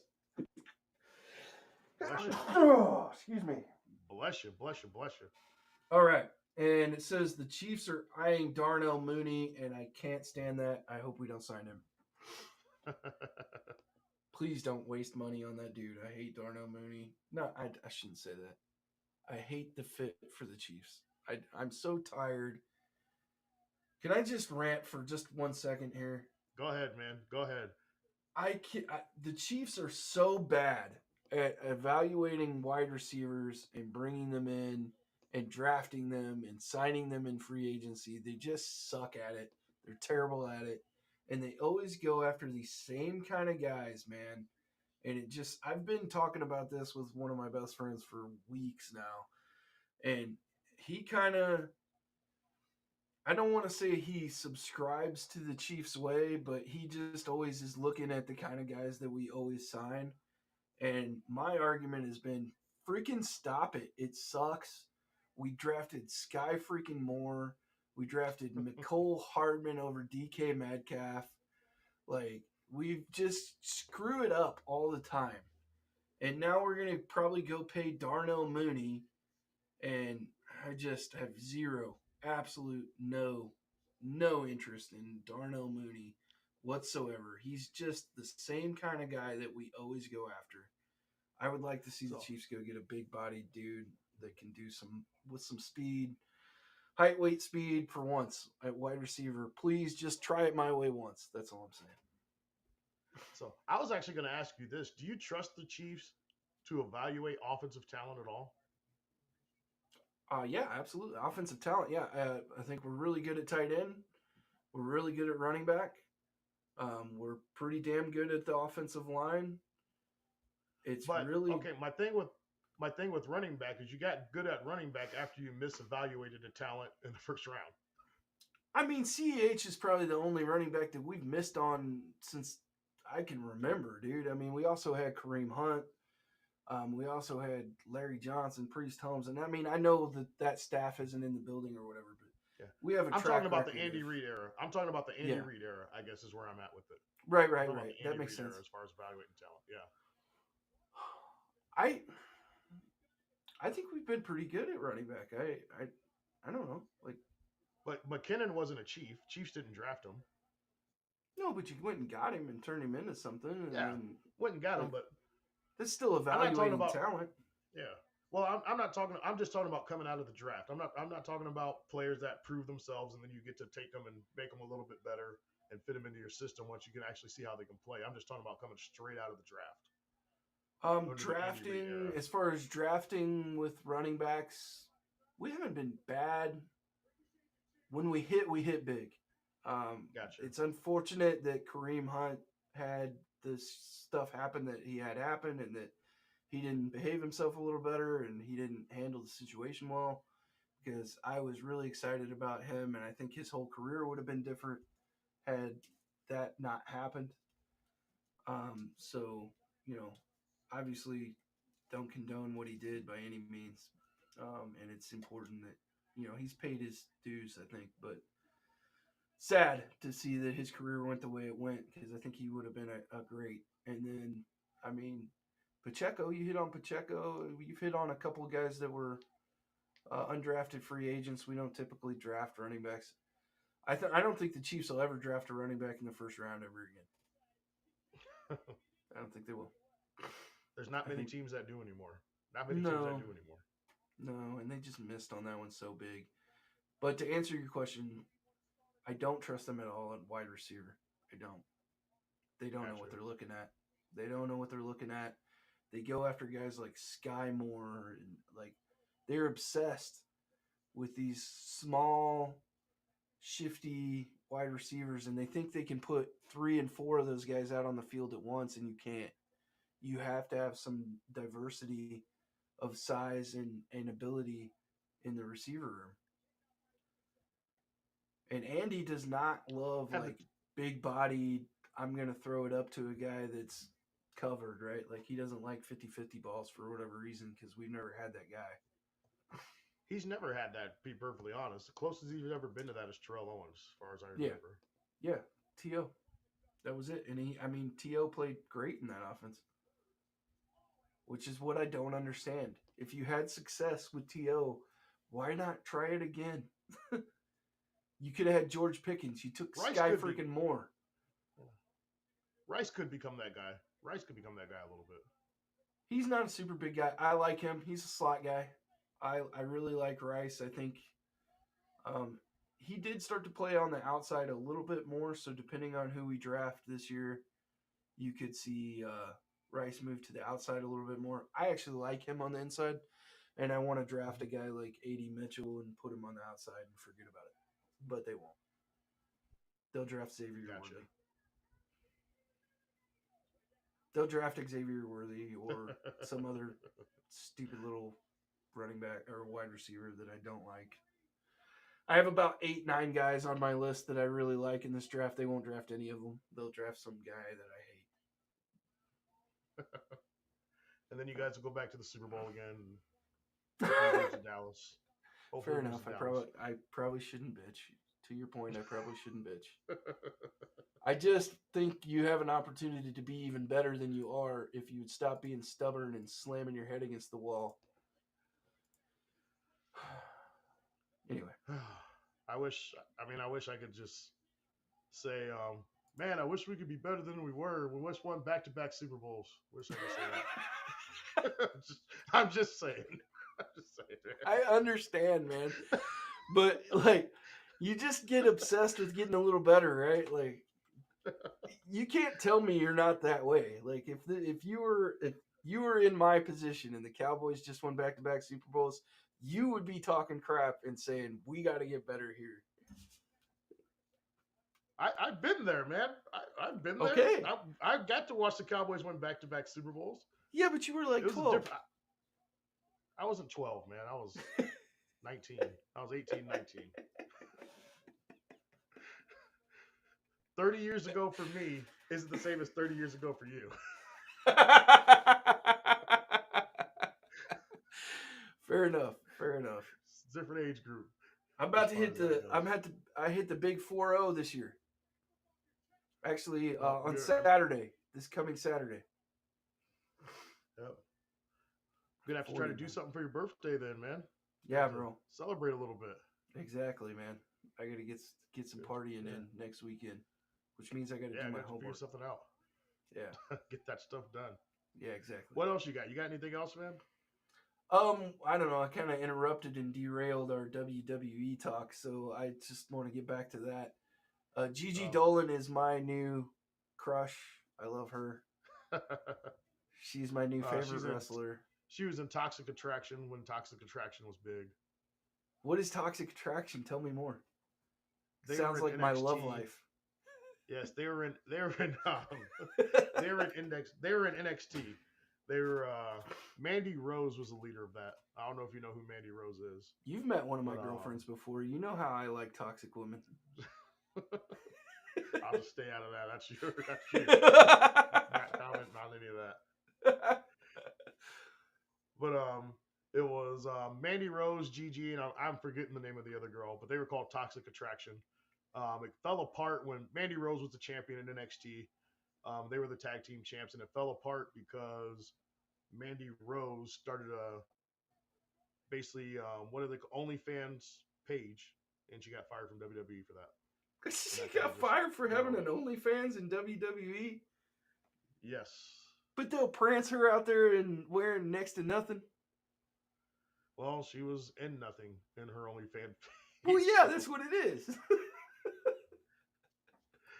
So I don't know about that. It wasn't called OnlyFans. It was some other subscription from OnlyFans. I can't remember exactly what it was called, but it was something like OnlyFans, and she got terminated for that. Yikes. I guess I heard that maybe they were trying to clean up their image a little bit as far as like trying to appeal to a younger crowd. Not really. Not with what they were doing in NXT. That's why it was kind of surprising, because NXT was actually kind of known as trying to be more sexual with some of their stuff that they were doing. That's why they had Toxic Attraction over there, because that's what they were kind of going for. So what's the problem here? Just some videos got leaked and they terminated her after that. Huh. All right. So yeah, that's basically what happened with it. Some videos got leaked from her page, and they made her give up the belt and got fired after that. Well, Gigi's my favorite wrestler, dude. Like that's my wrestler. I can see that. I can definitely see that. Yep. I am getting a little bit into the storylines and trying to catch up, and the video game is actually helping me do that. Definitely catching up on some of the older stuff and trying to figure out the lay of the land. And was it you? No, it was my other buddy I was talking to about Gunther, I guess, and kind of learn the backstory on him and his Imperium and those guys, and he's kind of made the Intercontinental Championship relevant. Yeah, relevant. Yes. A relevant championship. So I guess my question is, do you see a need to add more belts? No, definitely not. Okay. Definitely not on any. No, no more belts need to be added or anything like that. They're good on what they got. Um, so basically, on Raw, you got the WWE title there. You got the Intercontinental title, and then you got the tag team titles, and then the women got a champion, and then the tag team titles for the women go between both brands, SmackDown and Raw. Okay. Is what happens there. And then on SmackDown, you got Roman Reigns. He's the undisputed champion over there. And then your equivalent to the Well, he's Intercontinental the. champion. Is he not the Universal Champion? I can't remember if they call it the Universal or the Undisputed. I think it's the Universal Undisputed Champion. Yeah, Yeah. they But that combined the belts at one time. isn't the Universal Undisputed Universal Championship? Isn't that over everything? Isn't that the biggest belt in WWE? No, well, okay, depends on how you want to look at it. So what happened was Roman Reigns had a belt. Brock Lesnar had a belt. They wrestled at WrestleMania. Roman Reigns won both belts. So they wanted a belt. Roman Reigns was dedicated to SmackDown, and they wanted a belt for Raw. So they created a championship belt for Raw. The World That's what Heavyweight Championship is at Raw, right? Yes, and that's the one that Seth Rollins has. Okay. And so Roman Reigns actually has the linear belt for which the champions like Hulk Hogan and all them actually flowed through technically over on SmackDown. Even though that was really the World Heavyweight Championship, wasn't it?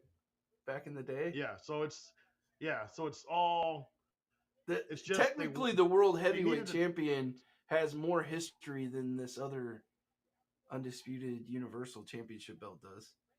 Yeah, the one that Seth Rollins has is like it's a brand new belt, and like if you looked at the history of that belt, it starts with Seth Rollins. There's no other back history with his belt. It was just created for Raw, so Raw had a Why champion. no hardcore champion? Why no hardcore champion anymore?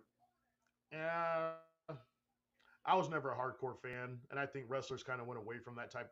You don't see hardcore wrestling anymore. It's basically gone.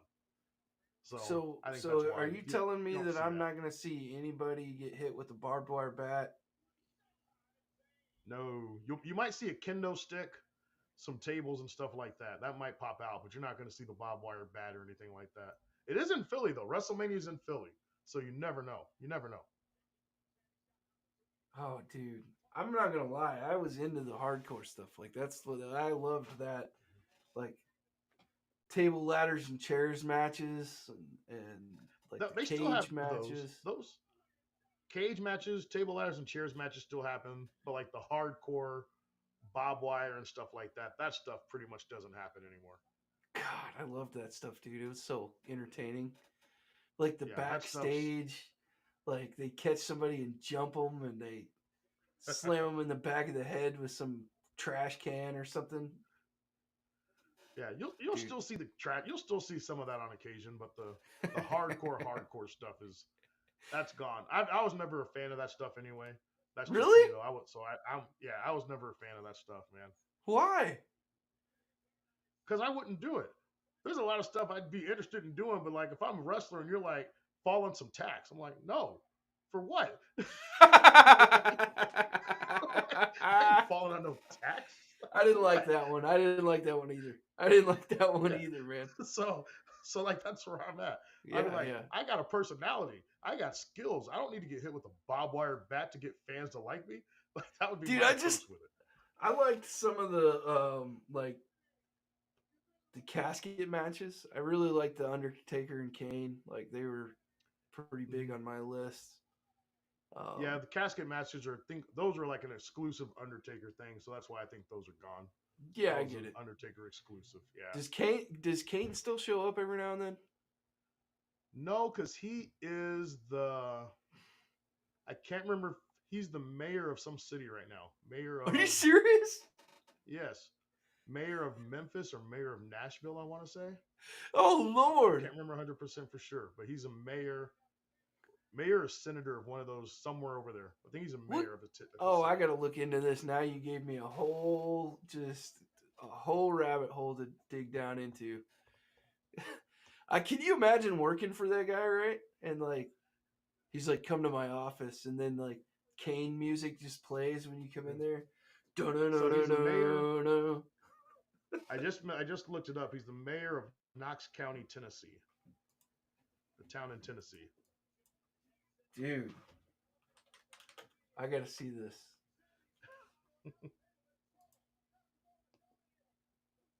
What's his real name, man? Jacobs something, John Jacobs. I just looked up Kane Mayer and it popped up. Okay. Dude, this is great. Oh my God, look at Glenn him. Jacobs is the name. Yeah. Glenn Jacobs is the name. He just looks like a regular dude. That's surprising to me. I don't know why. I've never seen him without his mask. This is first. That's great. Really? He wrestled for a while without it. Yeah, but I missed so much of wrestling, dude. Like, I was gone Yeah. for years and years and years. Dude, that guy was awesome, man. I just want to see him. Like, somebody's got to do a comedy sketch about this, him being a mayor. Like, he just, where he just, like, fires his secretary or something. And he's, like, the Kane music's playing. Dun-dun-dun-dun-dun-dun. John Cena was on stage at the Oscars butt naked. I don't know if you saw that. What? What is Yes, he doing? They did a skit. Go ahead and look it up. Where he's I on will. stage at the Oscars with just the revealing envelope covering him up. What the hell? Okay, so to tease something that we can talk about in the future, we don't have time tonight. I want to get your take on the greatest of all time in wrestling and why. Oh, okay. Yeah, I got an answer for you. I already know my answer, to be perfectly honest. Oh, see, we got to tease it, man, because Yep, I'll hold it. I'll hold it. It'll We- depend on what it depend on what you're talking about to define the greatest. I'll say that depends on what you're defining as the greatest. yeah, because I got into this conversation the other day with my buddy Jamil, and he's trying to get me back into wrestling too. I definitely want to have him on the show sometime. But I asked him the same question, and I told him, like, I really can't have a conversation or argue with you because I've missed so much of wrestling. So he gave me an answer, and I want to see if your answer is the same, and maybe we'll even have him on for that. Yeah, let's do it. Let's have him on. We can Yeah, be real good to talk about, especially before WrestleMania. We got about a month before WrestleMania, so we're gonna have to get on that. yeah, man. Maybe we can have a special episode or something where we just talk wrestling. Yeah, I'd definitely be down for that. Especially, I have a buddy that me and him would always talk about the greatest, and we got different categories on what you consider what the greatest is. Nice, So, nice. yeah. All right, man. Well, we're going on 3 hours. I got to get off here. Yeah, I'm with you.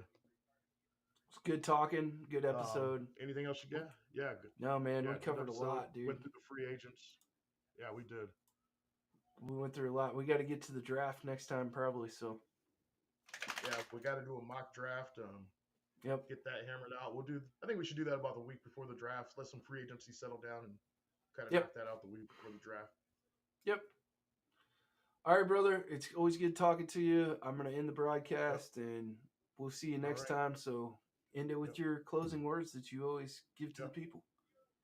Good thoughts, good words, good deeds. Everyone take care of each other, help each other out. All right, man. Love y'all. We'll see you next time.